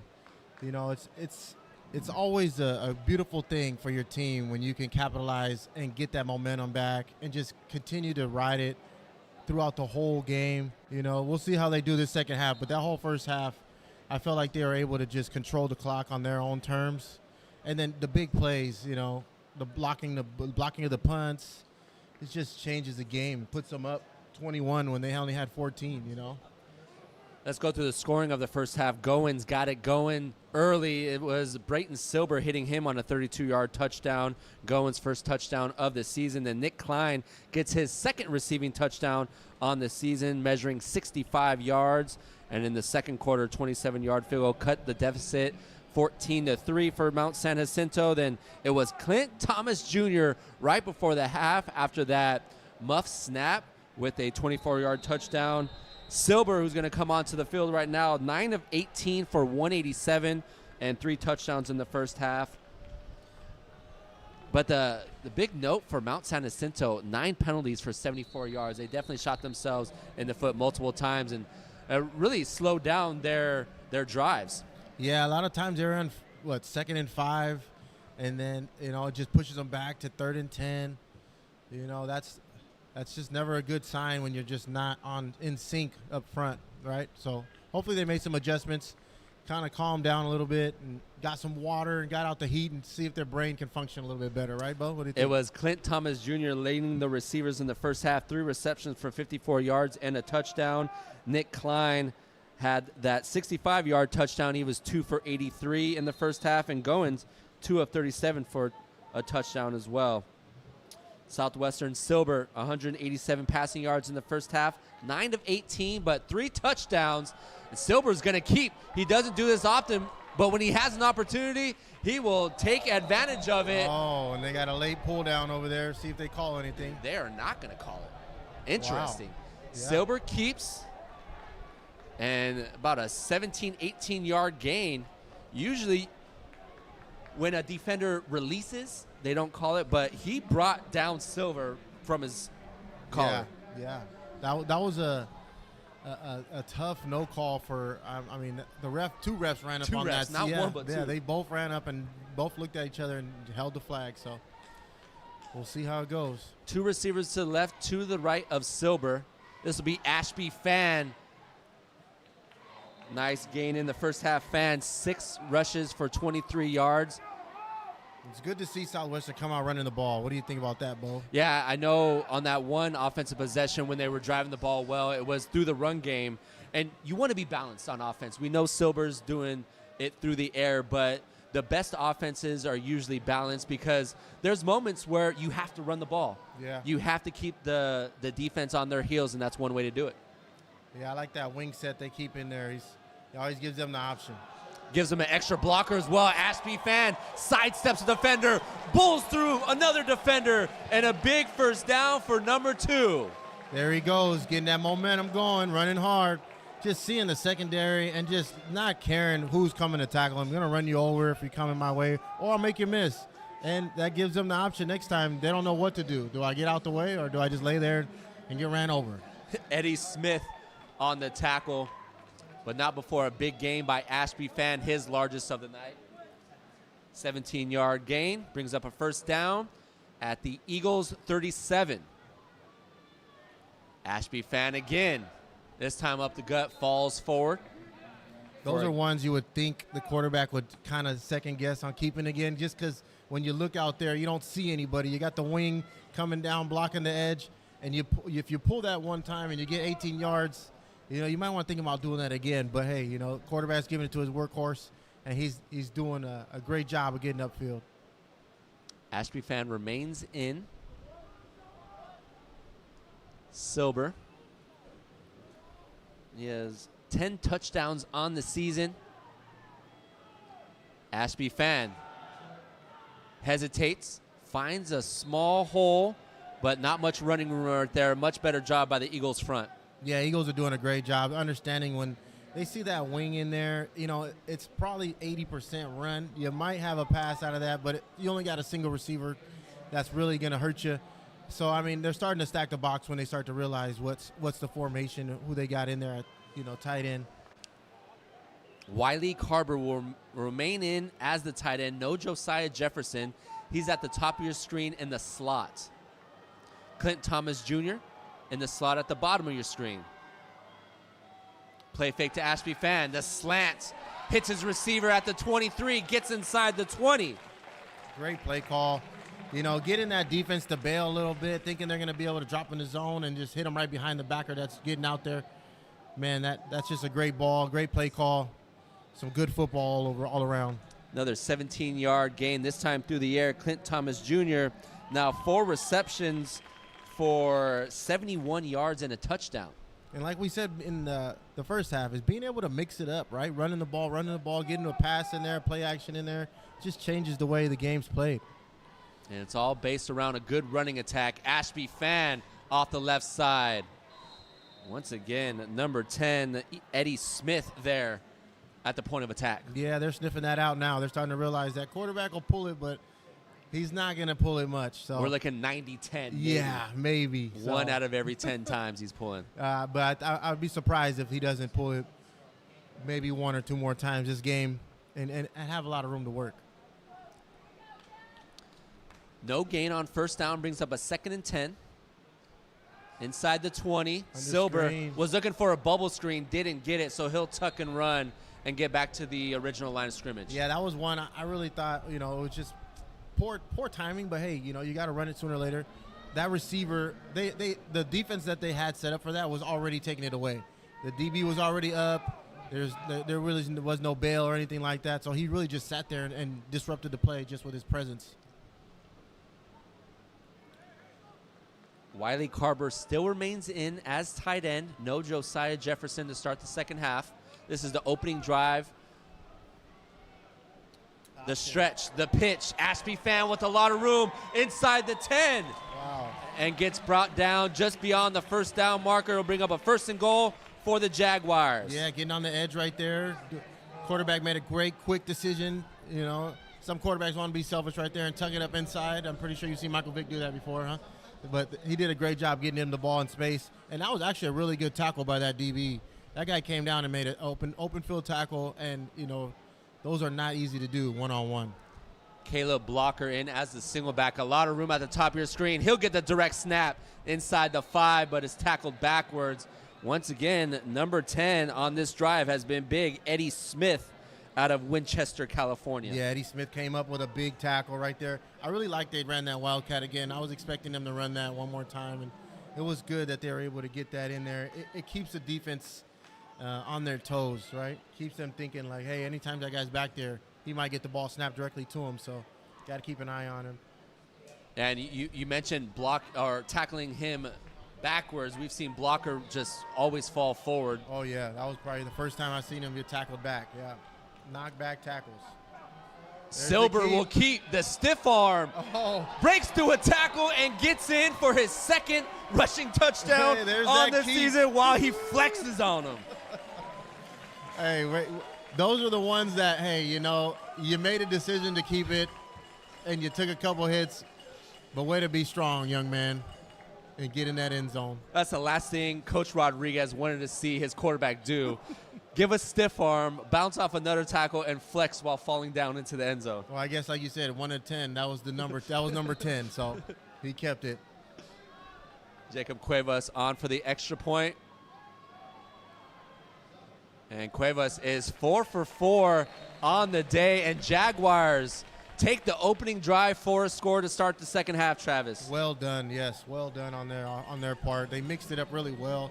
Like we were talking about, being able to run the ball, 4 or 5 plays in a row, it just forces them to now have to figure out what they're going to do on the back end if you decide to throw. And they caught them in a couple zones and were able to expose those zones and make some big plays on 3rd down, convert, and get down the field, and that's what you want. They took a little bit of time off that clock, but, at the end result is a touchdown. You're doing something right. And Jaguars now with a commanding 28-3 lead. They are in the driver's seat.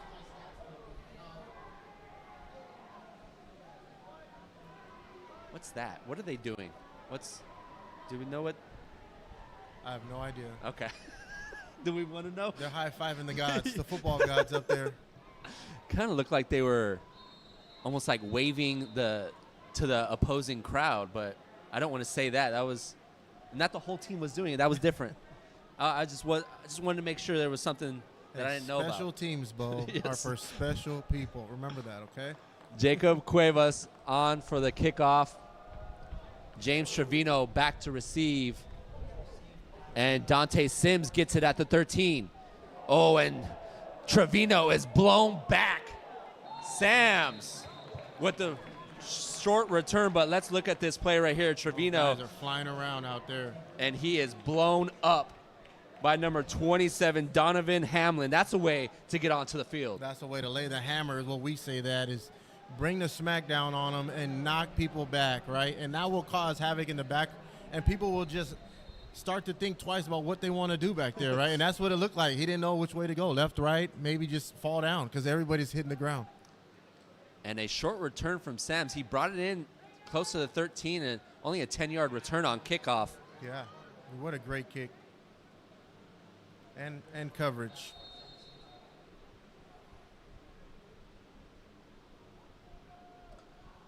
Harvey in motion. They're going to hand it off up the gut. And once again, not a lot of running room. First to the ball was number 33, Brady Eads, who has made some big impact plays on the defensive side here today. And it looks like they went back to Julian Silva at their quarterback position. Not surprised. Yeah. I mean, it seemed like they were trying to get some running game going with the quarterback, dual threat. But once this half started, I felt like they probably want to get back to their run game with the running backs and just kind of, get back into the passing game. That was quick and short, but hey, with that tight end in there, you never know what they can do. Seems like they're going to mix them up, move them around, flex them out. Going empty here. Yeah, empty set. Trevino in the slot at the bottom of your screen. They're going to get it to Trevino, but it's behind his intended receiver. Once again, Dylan Eads. Yeah, and those there to routes break it are up. Tough. Those routes are tough when you're slowly leaking into the. We call that the no-fly zone, right? You don't want to catch the ball inside with linebackers head hunting for you, but those are ones you kind of want to settle down in that open area, catch the ball, and try to get upfield or even get down. And a third down. Mount San Jacinto was 5 of 10 on third downs in the first half. Pressure off the edge, gets it away just in time, and Dante Sams with a first down grab. Well delivered ball here, and he took a shot, but hey, it was worth it. Get the completion, get the first down. Way to stay in that pocket and deliver a good ball. Frankie Olmeida on the pressure. Sams his 6th reception on the game, first here in the second half. Great job throwing behind him too. Like we talked about, those are hard throws, and you got to stay in there and deliver a good shot. After the first down grab, they won it all. Has a receiver and just overthrows number 13, Roman Lonzo. Gosh, he's going to want that back, Travis. Oh, he wants that back as we're speaking right now. He knew he had a guy beat, and he was behind him. Those are ones, Bo, that we talked about that, they're really hard to throw because you don't want to throw it short. You don't want to overthrow it, but then you don't want to just leave it up in the air too long. So some of those passes seem easy when they're wide open, but they can be a lot harder than they look. It's the first time we saw a receiver get on the other side of the secondary for the Jaguars. Southwestern secondary has done a good job keeping everything in front. Yeah, they have. Dante Sams at the top of your screen, the handoff. And the gain of 5 will bring up a 3rd and medium. Nice. Look like they're bringing in a fresh set of front here for the defense. Frankie Olmeida on the tackle. It's nice to see Olmeida have some impact plays here tonight.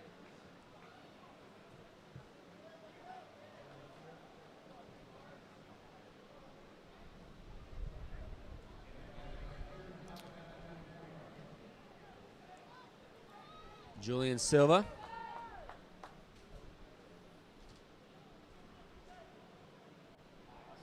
Silva drops back. Nobody open, and with the pressure of 94 Self and 96 Nicholas Gillespie out of Chula Vista, California. So back-to-back plays, Chula Vista Spartans making plays. Nicholas Gillespie and Frankie Almeida. Wow, yeah, great job getting back there. Like we said, brought in a new front four, and those guys are fresh. Especially on third down, you want to get some type of rush, and you bring in some fresh bodies. They're more likely going to get back there. But, that tight end leak route, I feel like that's what their bread and butter was. They're going back to it. It just wasn't there. I think the Jaguars are ready for that. And the high spiraling kick. Ooh. Nick Klein will let that one bounce inside the 10. And the Eagles coverage, I don't know what he was waiting for. I think he expected the ball to bounce his way. You never know, And yeah, but when you're that gunner, you're supposed to get on the other side of the ball. At least get to the goal line, right, and play the ball the other way. But some people, they need a little more practice, Bo. Fair enough. This will be the second offensive possession for the Jaguars here in the second half. Their opening possession went 75 yards, capped off by a 2-yard run by Brayton Silber. Silber's second rushing touchdown on the season. His first rushing touchdown ended up being the game winner against Canyons, Travis, in the fourth quarter. Yeah, that was one of the 10 he pulled as well. I think that was his only run on the day. For sure it was. Ashby Fan sidesteps a defender, gets to the outside. Man, Both that guy runs hard. Fan and blocker do such a good job of avoiding that first would-be tackler. Yeah, guys in the backfield just has no chance. Just great lateral movement right there. Yeah, he's got good feet. Ashby Fan in the first half was 6 of 23, and on that first offensive possession in the second half, he eclipsed that mark with a couple runs. Bunch formation to the right for Southwestern. Ashby Fan again. And not a lot of running room on his second attempt. The tackle was by number 92 up front, the defensive lineman, Carlos Gallegos out of Murrieta, California. That was well tackled, too. Did a great job of wrapping him up and stopping him what was maybe a yard. That was a great tackle. Then they had 4 guys in the box. They had a bunch set out there, so somebody had to make that play. Silber, Eagles bring 6. Silber goes down on the throw. And the incomplete pass. The Eagles just brought the pressure right there, Travis. Yeah, there's a great job they brought it, too, because they had we had 85 leaking across the field here, and he was wide open. A.J. Perry. Yeah, A.J. Perry. He's been kind of quiet today, but I think they're trying to get him involved, and he just missed him right there because he was in line to catch that and get a lot of yards, at least a first down for sure. I'm pretty sure you'll see that play again. Perry had a big touchdown grab in the opening week. Low snap. Good job by the punter just getting it off. He's going to take it. James Trevino will scoop it up at the 47.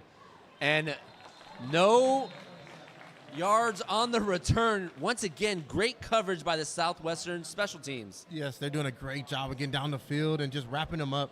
One guy is not satisfied with the tackle. There's got to be 11 hats to the ball, and that's what the Jaguar special teams been doing. Everybody on those teams, whether it's kickoff, punt, they're just relentlessly giving effort, and that's what you want. You want a trifecta for Spartans? Try Octavio Ramirez on that tackle. Octavio. Chula Vista. Yeah, that guy right there is a hard-working kid, man.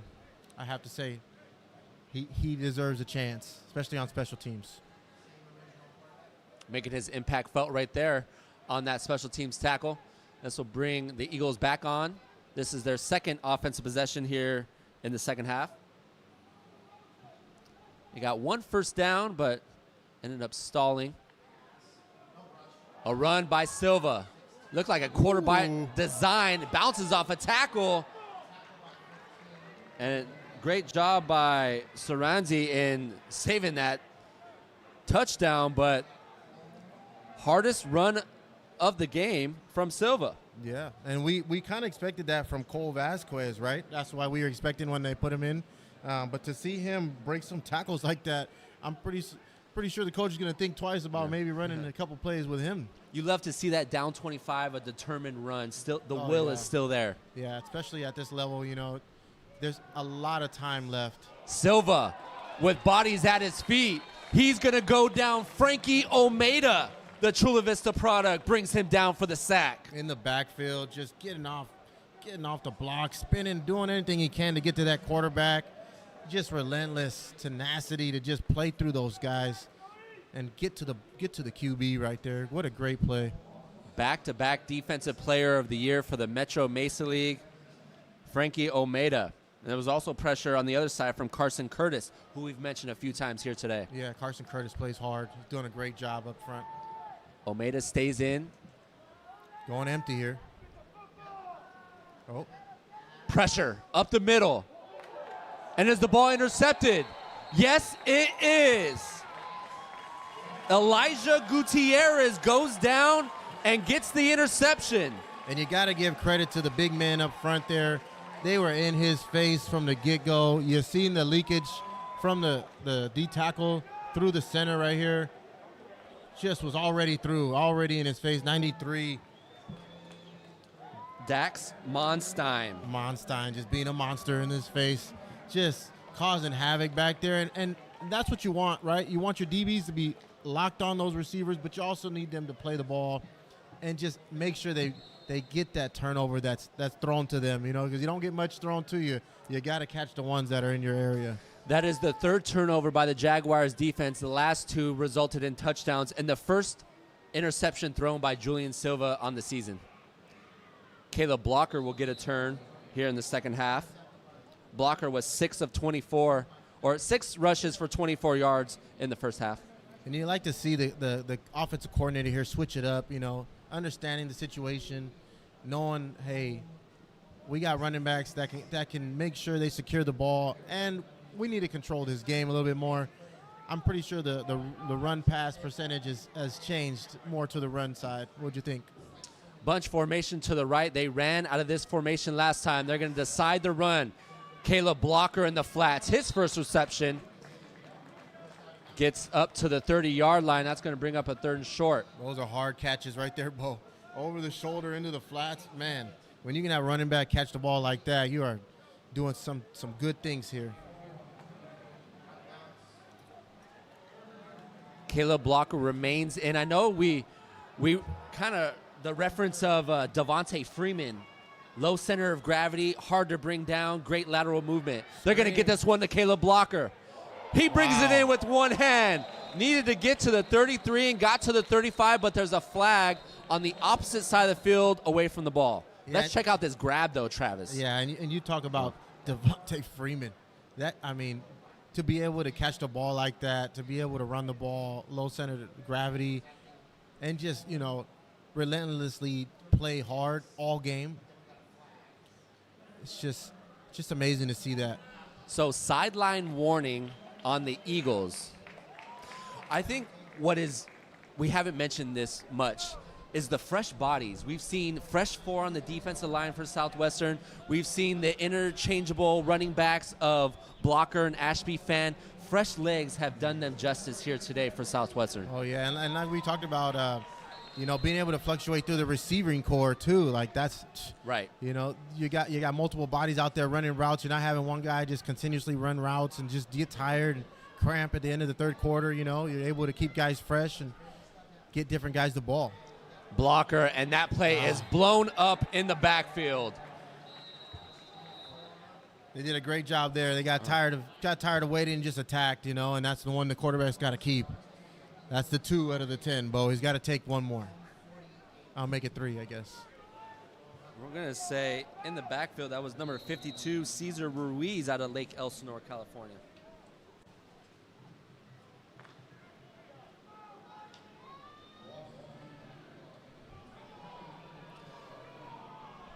The loss of 4 bring up a 2nd and 14 for Brayton Silber. Silber play fakes, looks near side, nothing there. Scans the secondary. He'll tuck and run into Eagles territory and slide at the 46. Well done there, quarterback. Well done.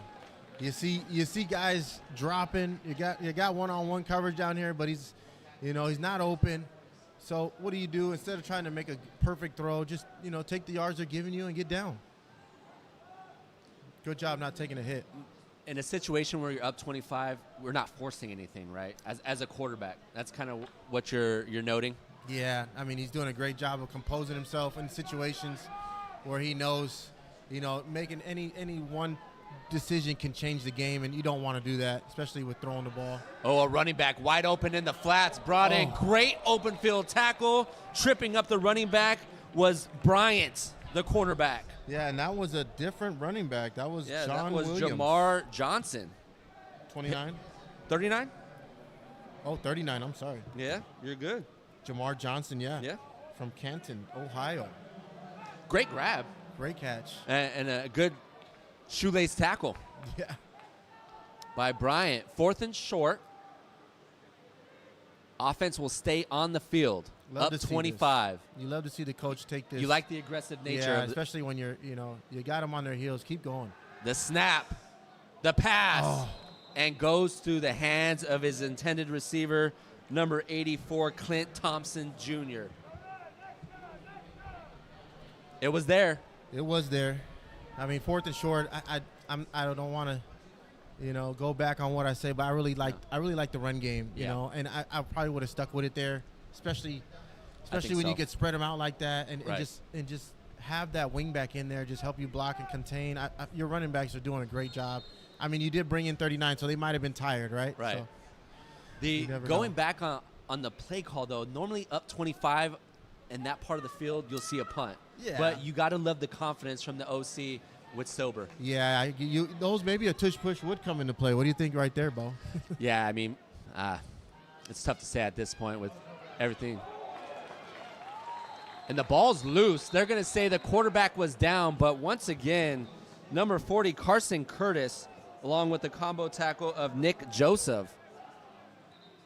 They put a hard hit on that quarterback, Bo. He's feeling it. Yeah, and that's the hard part of getting comfortable when you want to run and you're thinking you got time or you're thinking you got space, but you don't realize how big those guys are when they put the pads on you and you take a solid shot like that. You got to rethink yourself.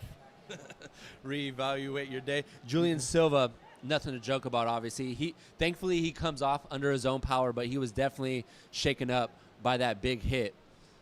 The sack.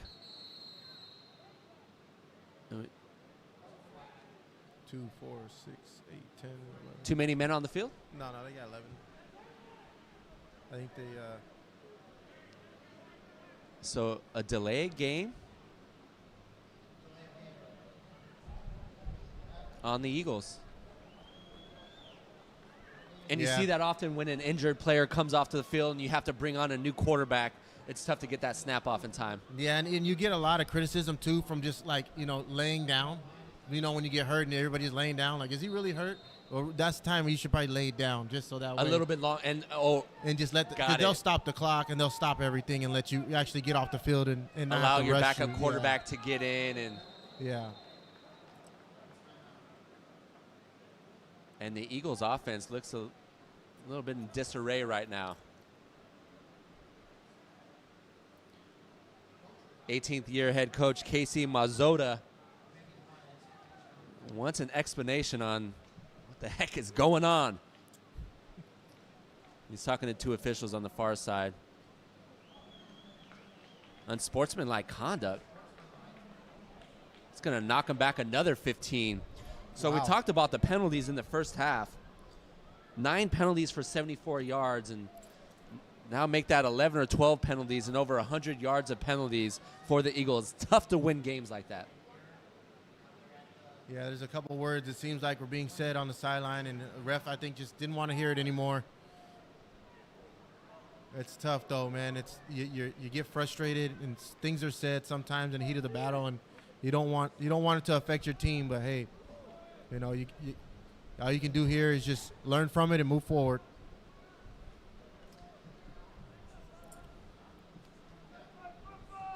So that will bring up a 2nd and 31 for the Eagles. And you can see Coach Mazzotta trying to get an explanation. He has three referees now around him. Whitecap gives him the nod, like we heard what you had to say. You're down 25, and it's second and forever. In this situation, if you're the Eagles offense, you're just trying not to turn the ball over right here. Yeah, just being smart, right? Coach got to give him a simple play. Don't try to overanalyze things here. You got a lot of yards to go, so just take 5 at a time, maybe 10. You're not going to get it all back in one shot.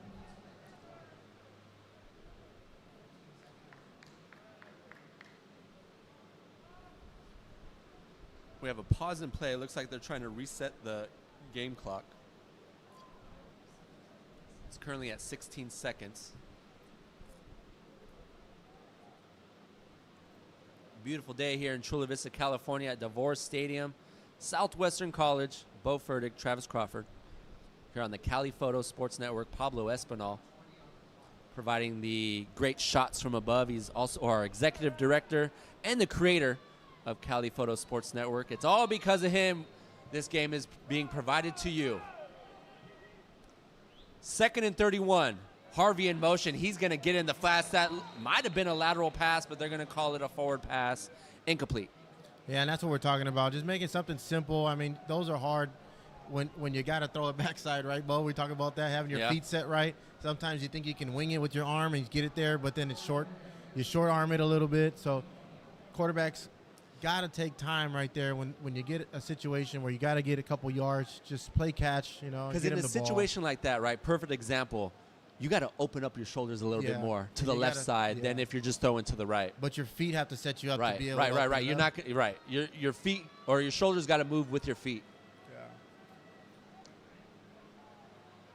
Incomplete pass will bring up a 3rd and 31. Harvey remains in as a single back. Had a couple guys moving Silva near side. Dante Sams with the grab at the 27. And Jaguars rally to the ball. Joshua Ferreira along with Carson Curtis and a few others. There's the flag on the far side of the field near the line of scrimmage. They had a couple guys moving over there, two receivers. They're pointing to Oscar Rodriguez, so I'm assuming it's a penalty on the offense, and he'll probably decline the penalty. Illegal shift up front. Yeah, those receivers were moving. One was motioning down, and the other one was trying to get set, and you can't have two guys going at one time. This is not the IFL. We're outdoors. Under the sun, and the punt team will come on for the Eagles. It's going to give the Jaguars some good field position here. Hopefully they can get a good return. Looks like they're bringing in the speed guys here. Maybe setting up a chance to try to block it.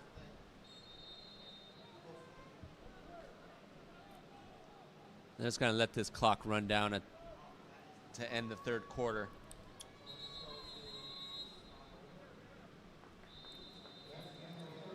Well, not as exciting as the first and second quarter, Travis, but Southwestern with the touchdown extending their lead 28-3. Yeah, well, like we said, when you establish that run game, you really control the clock, right? And that's good. What they did this second half, came out, ran the ball all the way down. The first drive just probably had about, 7 runs, 5 back-to-back, So when you can do that and you can control the clock and maintain your lead, you have control of the game, and you don't lose your momentum unless you turn it over. Or make mistakes. And Southwestern right now just playing more disciplined football. Yeah, being smarter on the penalty side, right, as we talked about. That was big. That's big. That's been a big factor on the yardage for Mount San Jacinto. It's just they seem to keep going backwards, Nick Klein back to receive for Southwestern.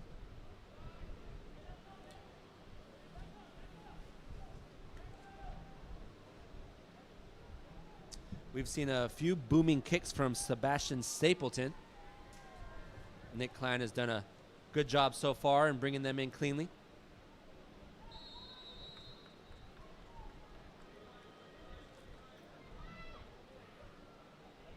Stapleton gets it off, a line drive kick. Not his best of the day, but a good bounce for the Eagles, as that will be down at the Jaguars' 27-yard line. That's where they're set their Next offensive possession. Jaguars offense comes back onto the field. Very well kicked right there. Still have yet to see Josiah Jefferson in the second half. And if he's injured at all, I think up 25 points, I think he's done for the day. Yeah, I would say, I mean, you don't want him to make something worse that you can give a little more rest time to, especially when it's like a hip pointer or something that has to do with like your hip or your leg, your thigh or something. Those are just bruises that just need more ice and more time to heal. So as much time as he can get is always beneficial. Jamar Johnson back into the game. He had a reception on that last possession and gets to the edge, crosses the 40, his biggest run of the game, and a gain of 16 on the ground. Looking good back there with the third back, right, Bo? What do you think about that? Anytime you can get running room like that, it doesn't matter who you are. You're going to get yards. I like how he found that, though. He found that opening on the outside. Right. He got to the line of scrimmage and then took off. He didn't just take off and let the defense flow. He got upfield, then bounced it. Yeah, right. That forces the defense to kind of look and see where you're at, right? And good blocking up front once again by the Jaguars. A 15-yard run. Johnson will get it again off the right side. Has a lane. Gets in the Eagles' territory. And back-to-back big runs for Johnson. Running through arm tackles. Look at this here. 1, 2, just running. Keeps those legs moving, That's what you want from your third back in a rotation. If you can get 3 backs to run like that, you're doing something right on the recruiting side of things. And it's the offensive line up front. Jonah Rodriguez and crew doing a good job. And the tight end, Wiley Carver, he's the wingback right now on the right side of the formation. And this time, Johnson's brought down near the line of scrimmage. You brought up a good point, too, Bo, with Wiley Carver in there, tight end. He's been really kind of that key block that's just been helping them get to the line and get to the hole. Right there, he had 2 guys. One guy he blocked and the other guy came off, made a play. But he's been that guy that's been helping those running backs just find those lanes, man. That extra blocker, it really helps in the run game when you can have someone like that. And he's not really looking to get passes. He's more looking to help in the run game. Giovanni Mongi on that last tackle. Johnson will get it again. Little bit of running room, gets inside the 45. And Eddie Smith, he's been the best defender here today for the Eagles, Travis. Oh, yeah, Eddie Smith is, man, that guy is all over the field. He's just running from hash to hash, we call it, and he's making plays in the backfield. He's making plays, getting off blocks. I mean, that guy right there is just a total package when it comes to a linebacker, right? That's what you want. 5'11", 216 out of Winchester, California, attended Liberty High School. Gain of 5 will bring up a 2nd and 5. Back in the Eagles territory. The Southwestern has lived in Eagles territory. And Johnson, once again, breaks through an arm tackle. And another big gain on the ground for the Jaguars. And as you watch, number 42 right there, look at just getting a little piece of that guy just to keep him from getting a solid tackle. Just having your presence in his way it's just helped that run game just succeed. And with the running backs running as hard as they're running, they only need a split second just to get through the crease, right? The downhill running of Johnson has been exceptional here on this drive. And this is a type of game where you just, up 25, you just want to get out healthy at this point. Yeah, for sure. And giving some guys some extra time. Got 2 guys Double on him, coverage. We have a flag near where the quarterback threw the ball. Once again, we think about, controlling the clock. And I get it. You think you got a shot down here with the one-on-one. But you got to, like you said, you want to keep people healthy. And there's really no point in throwing the ball there. I think you could want to run it, throw it to number 42, and he was open. The flats, the quick balls hasn't hurt you, so And this is a situation where the time is on your side. You just want to keep the clock running. You would think, I get it. You want to put some points up there. Oh yeah, looks good, but yeah, I mean his top target is Clint Thomas here tonight, and I mean. He was double covered right there. I think that was just a situation where he just didn't really see anything Silver, so it was more of a throwaway.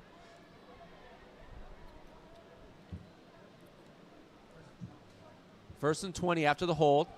This time off the left side. And Johnson, running hard, is tackled by, once again, Eddie Smith. And I think Jaguars got away a little bit with a little bit of hold right there, but can't call them all. But when you're running the ball that well, I would say just keep going to him. On the right side for the Jaguars, it's been 77 Derek Premdas and 79 Robert Martinez. Right side has been good. And the center, number 58, Adrian Gutierrez, and left tackle Jonah Rodriguez out of Madison. And they run right behind Rodriguez, opens up a big hole, and a 2nd and long turns into a 1st and 15 after the 15-yard run. And here we talk about, man, just getting a hat on a hat right there, letting the running back run hard downhill. I don't see how you don't give him the ball every play, Bo. I don't get it. Yeah, in this situation, we're just going to keep feeding the running back until the Eagles decide to stop it. Yeah. Looks like they gave him a break. Went back with 24. Blocker. Play fake. Yeah, we don't want those if you're the offensive coordinator for Southwestern College. I think he got up to his number, Bo, and just decided, hey, this is it. We've had 10. Here's my one.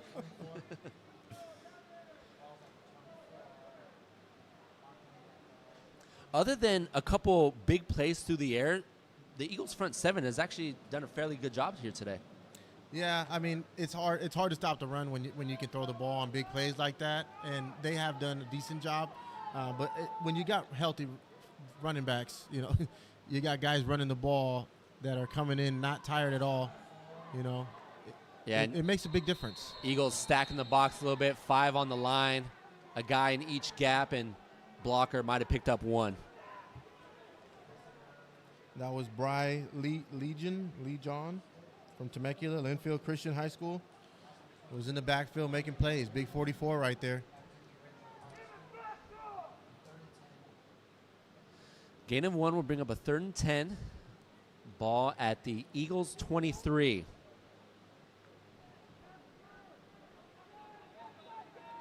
Tight end Willie Carver remains in at the bottom of your screen, number 42. And Silver's going to keep it. Ooh. And tackled backwards in the backfield by number 24, Julian Santoyo. Santoyo. Good field goal attempt here. Nothing like a good in-game field goal for your field goal kicker. Yeah, he needs one of these. Keep him from getting cold on the sideline, right? This is a 38-yard field goal. Oh, a late player coming on.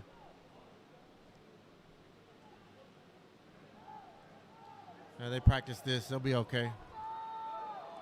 Cuevas, Rodriguez, second-year head coach for Southwestern, is going to call a timeout. I like that. There's no need to take home timeouts, right? Yeah. You have a late guy coming on. You want to set up your field goal kicker with success, and Southwestern head coach calls a timeout. Yeah, I mean, like we were saying, he practiced that, but when you get down to about 5 seconds and you got somebody coming in, you might as well just call that timeout and just take your time, let your guys get settled. No need to rush because you need a perfect snap, perfect hold, right? This is a good time to talk about next week's game at Mesa. Southwestern heads to take on the Olympians. And when you talk about biggest games in San Diego as far as JUCO games, that probably is it. Yeah, I would have to say Mesa is one of the biggest rivalries here because everybody in, I would say, the South Bay has the choice to either go Southwestern or Mesa. I mean, Grossmont a little bit further east, right? But those two schools have just duked it out for so many years. And I have to say that Mesa has had the upper hand on Southwestern, but we're going to come down to recruiting, right? And when you got more players, you got to see it's going to be a different outcome. Jacob Cuevas from 38 yards out. It has the distance. It's up, and it's good. Cuevas extends the lead 31-3.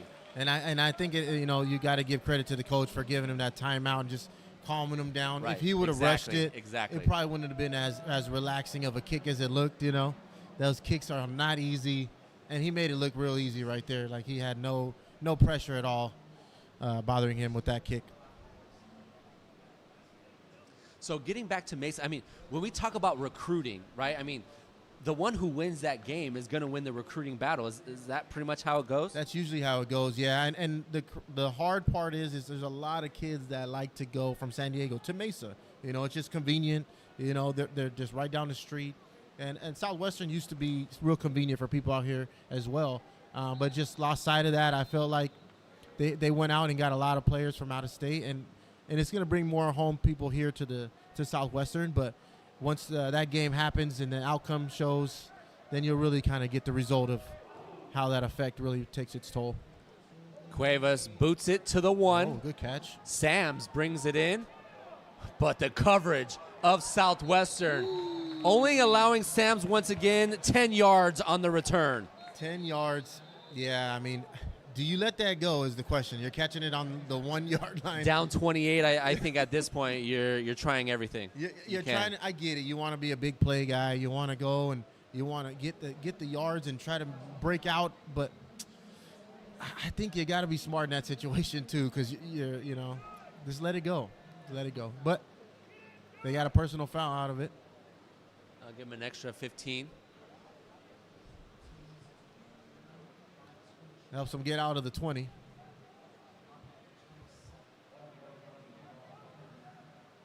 Southwestern will head on the road next week to play Mesa. I would say in the last handful of years, this is probably the best chance Southwestern has at beating Mesa. And I think bringing big-time players from out of state will bring in local players. I think that's what you were touching on as well. Yeah, that's pretty much they had to almost go out of the local area to find that talent because everyone was going to Mesa. Yeah, yep, exactly. And that's hard. It's hard to do, but when you got a coach like Rodriguez that comes from, you know, I wouldn't say out of state, but not from around here. Right. It's a little bit easier for him to understand, like, hey, you know, let me just build the foundation from people that can come in and recruit. You know, just having connections like that just changes your recruiting process for sure. And they needed guys to play now. Oh, yeah. Bounce backs, as you call them, people that can come in and make a difference right away. And as you can tell, he's got some studs out there that are just... Yeah, Brayton Silver is a bounce back. He was committed to Washington at one point. Wow. And they got him. Nice pass up top to Jackson Wang. Jackson Wang was second on the team in receptions. I would say that's his first or second grab of the day. Yeah. Jaguars have held him quiet. He's a good-sized receiver, too. You expect him to get a couple more touches. 6'3", 220. That's almost tight end eligible right there at that size. 6'3", got some length. Under 7.5 minutes remaining in the fourth quarter. Oh, and pressure off the edge. Carson Curtis brings down the quarterback. Yeah, Cole Vasquez wanted to make that decision. He should have got rid of that ball or just got out of that pocket because that guy was coming untouched. Was that the end he was supposed to read? No. The one that made the sack? No, so it wasn't a zone read. It was just to make the play, just make the throw. If your throw's not there, throw it away. Okay, don't take the sack. Don't take that hit, man. Those are tough hits to bounce back from. We have an official timeout.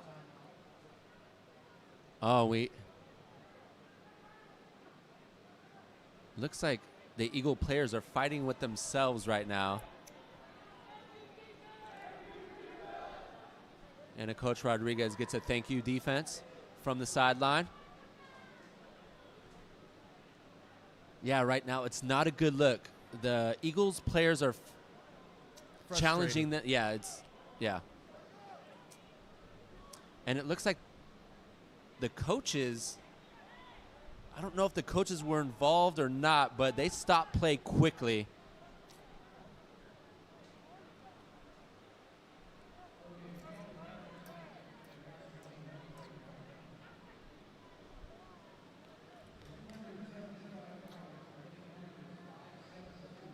You see the white cap. He's gonna now come over to the Southwestern sideline. Do you think they called this game early?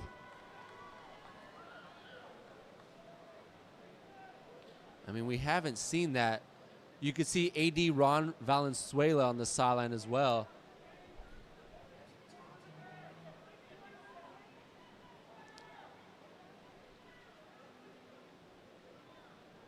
I think they need somebody for the chain. Yeah, they need someone for the chain gain. Is that the dean that's gonna?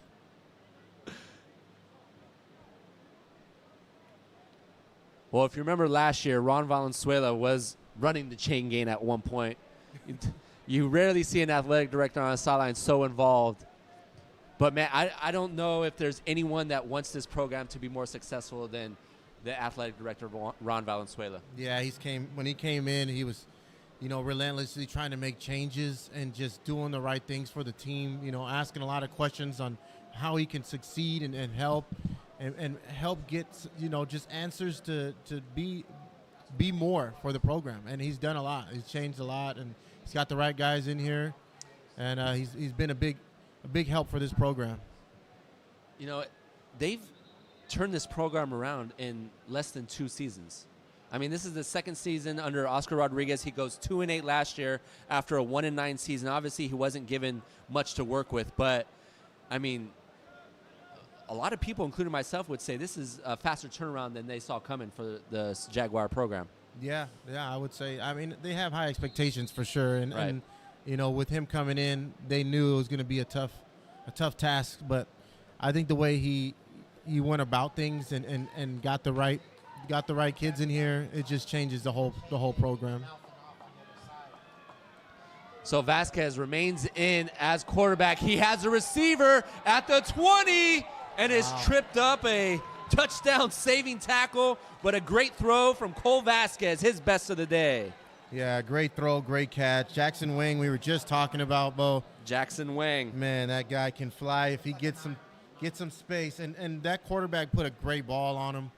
He caught it. I think that was the best ball from the Eagles here today from either quarterback. Caught it in stride, didn't have to wait for it too much.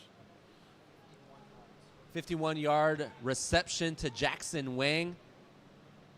Thank you, Andrew Sanchez. And crew for the stats here today. It's great to have a statistician next to you to give you the realization of really what's happening, because we've seen the penalties, but when you talk about 9 penalties for 74 yards, it really does put it into picture. Yep. It helps a lot, Bo. That's GOAT Stats, no game, GOAT. How can they find you, Andrew? Agent2_Drew or GOAT Stats on Instagram. You can find him. He does this along with UCSD and many others. Fakes the pass. Vasquez gets drilled backwards from the goal line. I like that play design there. You want your quarterback that's dual threat to keep it. But you got a blocker out there. You might want to. I get it. Might want to follow the blocker. Just get out there. Don't take those hits inside the trenches. Those are tough guys in there that are going to deliver a big shot, and he felt that first one. Yeah, he definitely felt that hit. You heard that hit from up here. Helmets on the floor. Yeah, you don't want to be next to those things.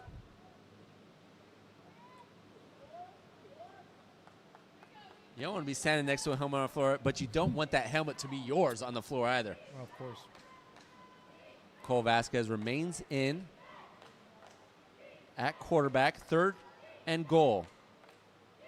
Vasquez, a little miscommunication with him and the running back. He's going to try to stretch it to the left side, and he'll get in for an Eagles touchdown. Gets to the edge. I don't know if that was the play. It looked like there was a miscommunication. Yeah, but we got there late. He was able to get to the edge. It looked like he bobbled the snap a little bit. But enough to allow the defense to flow one way and get him on the backside. Yeah, defense kind of lost track of the ball as well. So they were just kind of looking at the running back and allowed him to get to the edge, and not take a hit. That's the best thing. It took 3.5 quarters, but the Eagles get in the end zone. Stapleton on the extra point. He's up and good. Nice response by the Eagles. Big play. Not throwing in the towel. Yeah. Seems like they found their receiver a little bit later in the game, but hey, at least they're getting him a couple receptions. Well, you know, we talked about the effective running game of the Jaguars, but it was those big plays through the air that provided the points, and we saw that right there for the Eagles. Yeah. Big plays in the beginning of the game, and then controlling the clock and not really giving the Eagles much time in the third quarter. You know, kind of just taking the whole quarter from them, really. Yeah. And now, you know, giving them the fourth quarter where they got 4 minutes left after, you know, being down by 28 points. So at the college level, you have to be able to pass the ball. Yeah. Balanced offenses are good and great, but at this level, you have to be able to chuck it. Yeah, for sure. And it's just, people are just, you know, the game is not like it was in high school, right? College is a little bit faster, a little bit bigger. So you can't just sit there and run the ball every play or run a play action. You got to be able to spread it out, throw the ball down the field. Onside kick. A great job right there, scooping that on the bounce. Dylan Eads. Yeah. Defensive back at a Christian high school in El Cajon. Surprising you there, huh, Bo, putting defensive backs in there? Yeah. Well, actually, I get him mixed up sometimes with Brady Eads. Yeah. Brothers. Oh, nice. And initially I thought that was the linebacker Brady Eads, but it was the other one, Dylan. Well, I meant by because he's, you know, DB's because of the hands. The hands team is supposedly usually made for wide receivers. Yeah, usually. But hey, when you got a good DB with hands, similar to myself, you know, you can always be on every special team. I was never on the special teams. I was a $150 soaking wet in high school, so there was no way I was being put on that front line. Johnson. I remember I was brought up from JV, and the varsity coaches were like, "Oh, let's get a hands team on. Oh, Ferdig, you're a receiver. Let's get in." And they saw me run on, and they were like, "Nah, Ferdig, you're good. Go back to the sideline. Get someone else in. We need someone more than 150 pounds." Sometimes it's just experience, Bo. It's just experience. Getting your lights knocked out. Carlos Santamaria, by the way, gave me who was a great linebacker here at Southwestern in the early 2000s. I've never been hit so hard, and it was on special teams. He was the gunner, and we were working on the hands team, and he hit me so hard. And we were on the same team. Oh, wow. Johnson brought down in the backfield. What a great tackle there. Uh-oh. A little frustration setting in now. That was number 90, by the way, Bo. Yeah, good luck with that one. Ifania. Just say it really fast. Anie. It was a great play by 90. His first impact play here today. In the backfield, tackle for loss. Beautiful name. I always like to say it so nice, and you can't say it.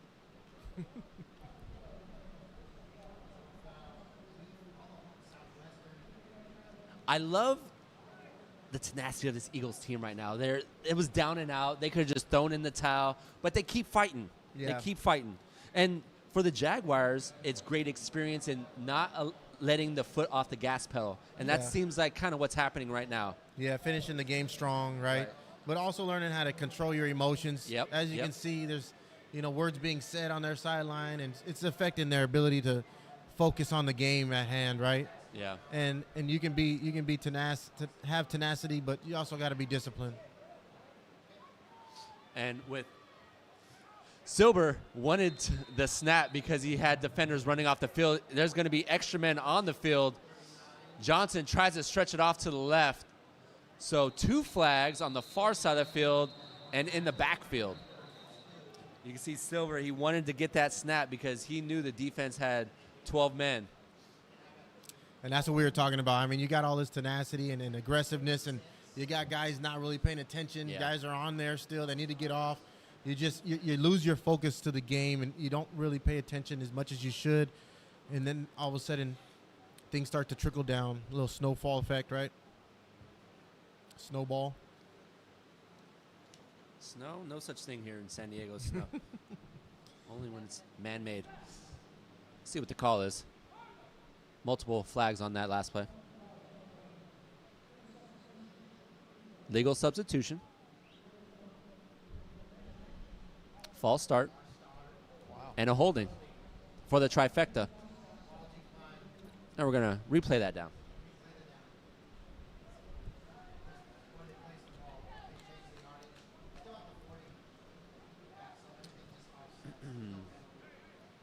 So the first down is at the Eagles' 34. Is that 31 yards to go? I mean, this is a situation where I'm just running the ball and just keep that clock moving. Yeah, just, keep the ball in your running back's hands. Let him do Blocker his thing. bounces, gets in the Eagles' territory, has a block downfield, and a late flag, maybe a holding by the receiver. Yeah, it looks like a couple of them. I mean, had a nice little lane. When you're getting on the shoulder pad of the DB, you might want to just let him go, right? Because it's going to be a penalty every time. And especially with the running back 10 yards downfield, you already picked up a 10-yard gain. Yeah.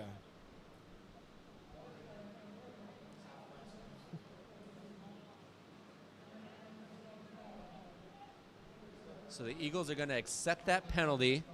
After a nice gain, they're going to bring the ball. The line of scrimmage was at the 40, so they're going to lose 2 after that run because the hold was 10 yards downfield. Yeah. 8 or 10 yards downfield. You got to learn how to add and subtract here, Bo. That's a great job. Double negatives equal to positive. Here we go again, guys, getting on and off on time, huh? And Eagles wrap up the running back. Punt team will come on for the Jaguars. There's a timeout. Like you said, can't take them home. Eagles timeout. And, I mean, this is a situation, 3:26 remaining, where, let's see what Cole Vasquez could do right now, huh? He started the season, didn't have a great performance in week 1. He was 15 of 32 for 103 yards, but had 3 interceptions. Oh, wow. So then they go to Silva. Silva has a great week 2 game against Long Beach, 10 of 15 for $165 and 3 touchdowns. Right, so we get our win. We're going to stick with Silva. Silva responds the following week, 16 of 24 for 237 and a touchdown. We got our guy. Yeah. Cole Vasquez comes in week 3, right behind Silva, 7 of 9 for 99 yards and a touchdown. It's like, hey, don't forget about me. So this is a situation where you can earn some game time back. Yeah, and also with Silva going down, it's unfortunate, but it does open up opportunity for you to actually shine a little bit more. Oh, missed him. Cuevas, nice spiraling punt. Trevino lets it bounce. Did he get there? Yes, he did. Special teams. And that's how you do it, ladies and gentlemen. Get to the goal line before the ball does and stop it in its track. Donovan Hamlin out of Chandler, Arizona. And that was a boot. That was after it was down a 62, 61-yard punt. Yeah, from Alejandro Farias. 91? No, that was Jacob Cuevas. Oh, Jacob Cuevas, he kicked that? Are you sure? Wow. Yeah, 41. Unless both of them were left-footed kickers, but I'm pretty sure he's their kicker and punter. That was his best boot of the game. That was a great kick.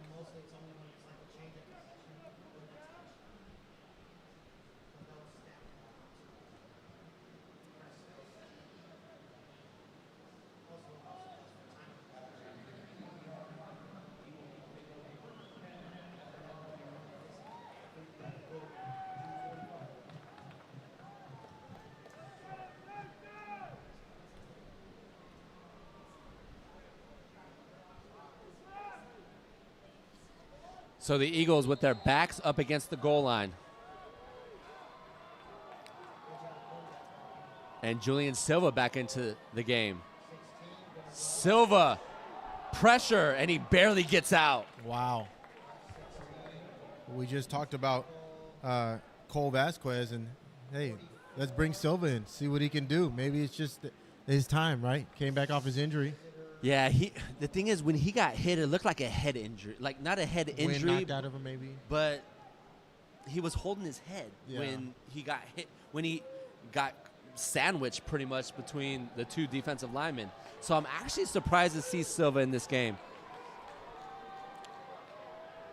Empty set. Jaguars bring 4. Silva over the middle, hits his receiver. James Trevino but tripped up at the 5 by Joshua Ferreira. Yeah, Nice what a open great field tackle. What a tackle there. You know, coming down, that's the route that they've been looking to get, you know, they, either with the tight end or with the receiver, but just coming down and making that play, giving them only 5. He got third down. Elijah Gutierrez was also in the vicinity as well if he would have gotten by Gutierrez. Yeah. The A defense is running. Short game will bring up a third and medium for Silva. 3 receivers to his right. Silva looks near side. Has a running back in the flats, but Dylan Eads can't bring him down, but he still takes a lick from Jeremiah Johnson. Jeremiah Jones, excuse me. Yeah, and that was a big shot right there. He broke that one tackle, but you're going to get hit, and you better get down. Jones Is a full load, speed man. ahead. Those are hits you wish you could get every single time. Someone just getting off a tackle, and then you're coming in, cleaning them up. That's what football's all about for them defensive backers. So what do you think, defensive linebackers? Great job by Harvey breaking that tackle. Ended up getting a first down. If Eads would have brought him down with the reception, that would have brought up 4th down for the Eagles. 2-minute warning. Jaguars still up 21. It was 14-3 at half.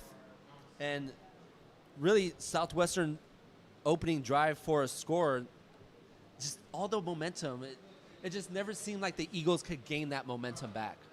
Yeah, and just not enough big plays. Not enough big plays, not to the end of not to the 4th quarter, but also the penalties were still trickling in. Yeah. You know, and it's tough when you got penalties pushing you back and you're trying to regain that momentum. But I really like how the Jaguars took control the second half. You know, they knew they were getting the ball, and they just controlled the clock, you know. Didn't give them an opportunity to really do much in the 3rd quarter and forced them to try to figure it all out in 1 quarter. You know, and that's the hard part for coaches is the pressure of trying to just put it all together in 1 quarter, you know, especially when you're down by that many points. Dante Sams had a great first half, but he's been held quiet here in the second half. In the first half, led the Eagles with 5 receptions for 65 yards. Might have 1 or 2 grabs in the second half. Yeah. Sams in motion. The short pass to him. And coming up and making the tackle from the secondary, Joshua Ferreira again. What a great job there. Just wrapping him up. And good job by Nico Taha yeah. taking on that lead Yeah. blocker, Being allowing physical and just Yep. knocking him back and just making the receiver stop his feet, right? Right. Made him second guess where to go. You know, when you get upfield and you initiate contact, everybody else, you know, they have a plan till you hit him in the face, right, Bo? You always think you could take a couple punches till you take a couple punches and realize this isn't fun anymore. I'm done. And that's where I get back to, let's see what the call is.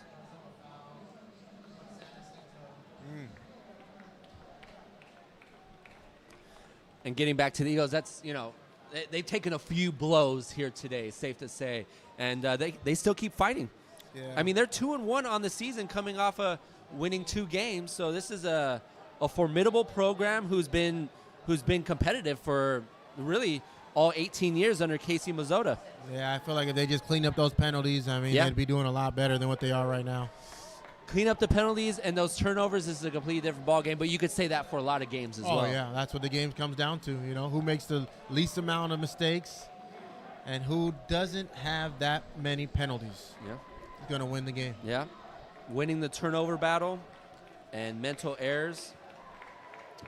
Southwestern's, we said it before, we'll say it again, they were just the more disciplined football team here today. And Coach Mazzota of the Eagles will say that as well.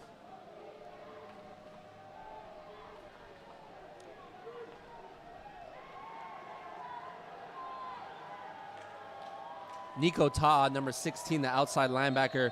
He has a great story out of Lincoln, was a quarterback until he realized he was behind Achilles Smith Jr. and a few other big arms and realized, you know what? I'm going to try something else. He's just a football guy. Doing a great Silva job at it. in the flats. Ooh, and takes a big hit near the 10. Keeps his feet moving, though. And another late flag, 2 late flags, 3 late flags after the play. And like you just said, Bo, Nico just delivered a shot See if we could get that in time. I think we're too late. Yeah, we're too late to it. He came and delivered a hit that knocked that running back or receiver back about 2-3 yards. And Nico's feeling it right now. Oh yeah, that was a big time hit right there. Number 16, like I said, just a football guy. Yeah. Like you just want him on the field. He's so competitive. He's got a nose for the ball, man. Yeah. Just, Yeah. Well, and when you play quarterback, as you know, you just understand the game a little bit better. You just know where everyone's going to be. Yeah. You're kind of, I would say, playing the game in a cheat mode because you kind of know where everyone's route's going to be. You know who's cutting back. You know what combo routes look like. Yeah, you know what the linemen are doing, who's blocking you, where they're blocking at, and so you really can just kind of beat everybody, out-leverage everybody. Right. There's certain tells you can pick up for sure. Ta'a remains in next to Jones. Silva looks downfield, has his receiver at the 38. And Jackson Wang's starting to make his impact felt here in the fourth quarter. Yeah, doing a great job catching the ball. I was going to have to take a play off, though. Helmet came off. But, yeah, man, just a little bit too late. If he would have came alive a little bit sooner, probably have a little bit more impact. Had that 51-yard reception to lead to the touchdown, the only touchdown for the Eagles.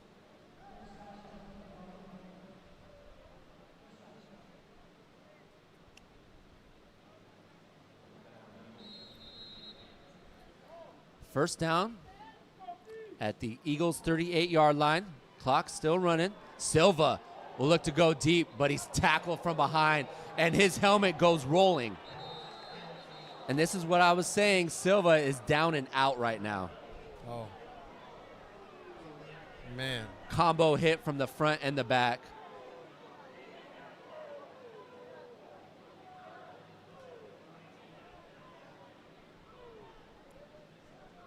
Silva already took a couple big hits earlier in the game.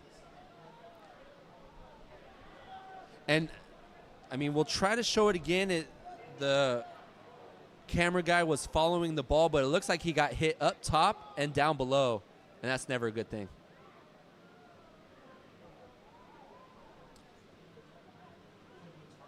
It was I didn't see any like ill intent by the edge rushers at all. No, just one of those plays that It's happen. football. Yeah, It's football. I don't know if you ever seen Any Given Sunday, but that's that happens. Yeah, Any Given Saturday here in junior college football. Oh wow! So they ejected a player. Coach Rodriguez is hot right now. I get protecting the player, but like if we can't pause it. If it's 44 off the edge, I don't see no targeting right there at all. Unless it happened after the throw. It's tough to say. Yeah, it's hard to say. At least he's okay. So if you're ejected, are you out the following game as well, or is it up to the commissioner? I think it depends, on what you're ejected for, and then they'll review it. And then once they review it, then they'll talk to the ADs and they'll let them know. Yeah.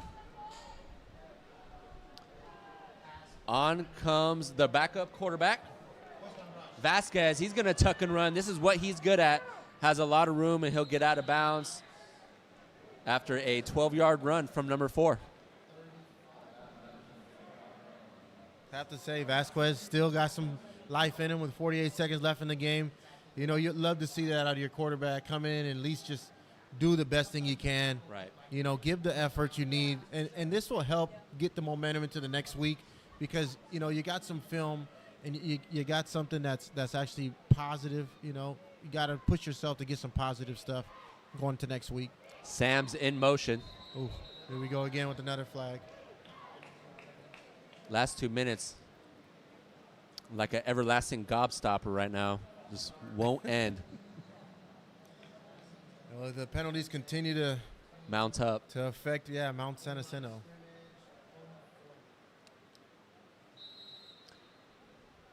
Remember our senior year, we would do for every penalty. So if we had 10 penalties and 100 penalty yards, we would run 10 100-yard gassers. Yeah, I was just thinking of that in my head. I wonder what practice is going to be like for them. I don't think they have the same No, I wouldn't think coaching so. thought process in that. But, hey, I'm pretty sure there's going to be some type of running going on. Vasquez rolls right. Great ball. The flood concept and finds a receiver at the 25, Dante Sams, near the first down marker. What a good catch, man. That was a good ball on the run, too. Throwing it, you could tell he took a little bit off of it just to make sure he got it to him. But I thought that was a good placed ball. He was able to catch it, keep his feet in bounds.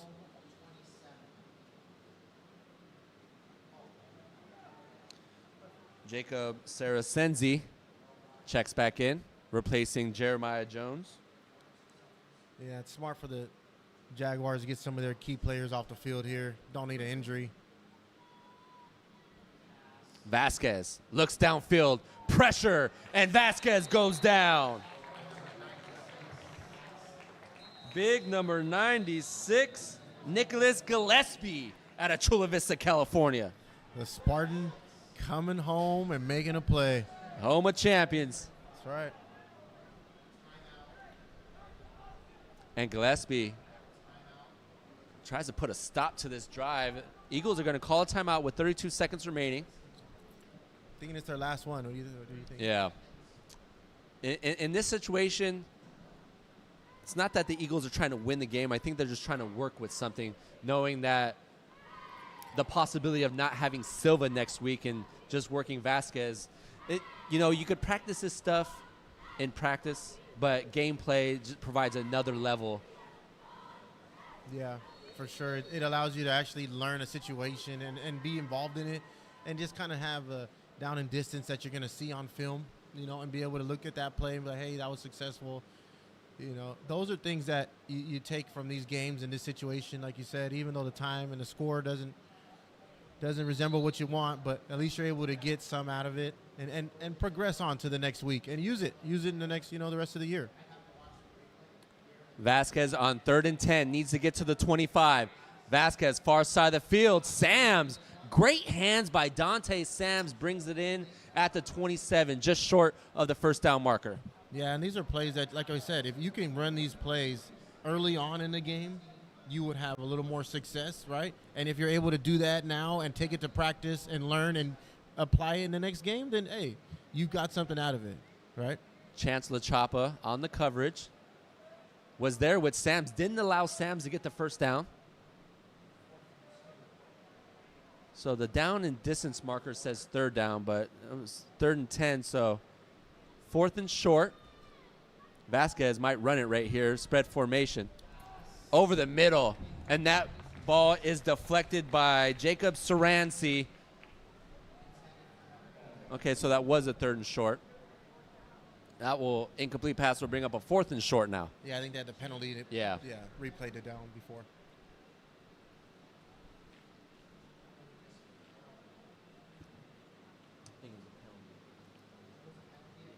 On the 2nd down, I think. I don't know. We're still trying to figure it out. 4th and short. 2 receivers to the left. A stack formation at the top of your screen for Vasquez. Dante Sams in motion. They're going to fake to him. Vasquez pressured in the backfield. Don't think he got it. It's going to be CJ close. Clavier was the first one to the ball. Needed to get to the 25. It looks like he's just short.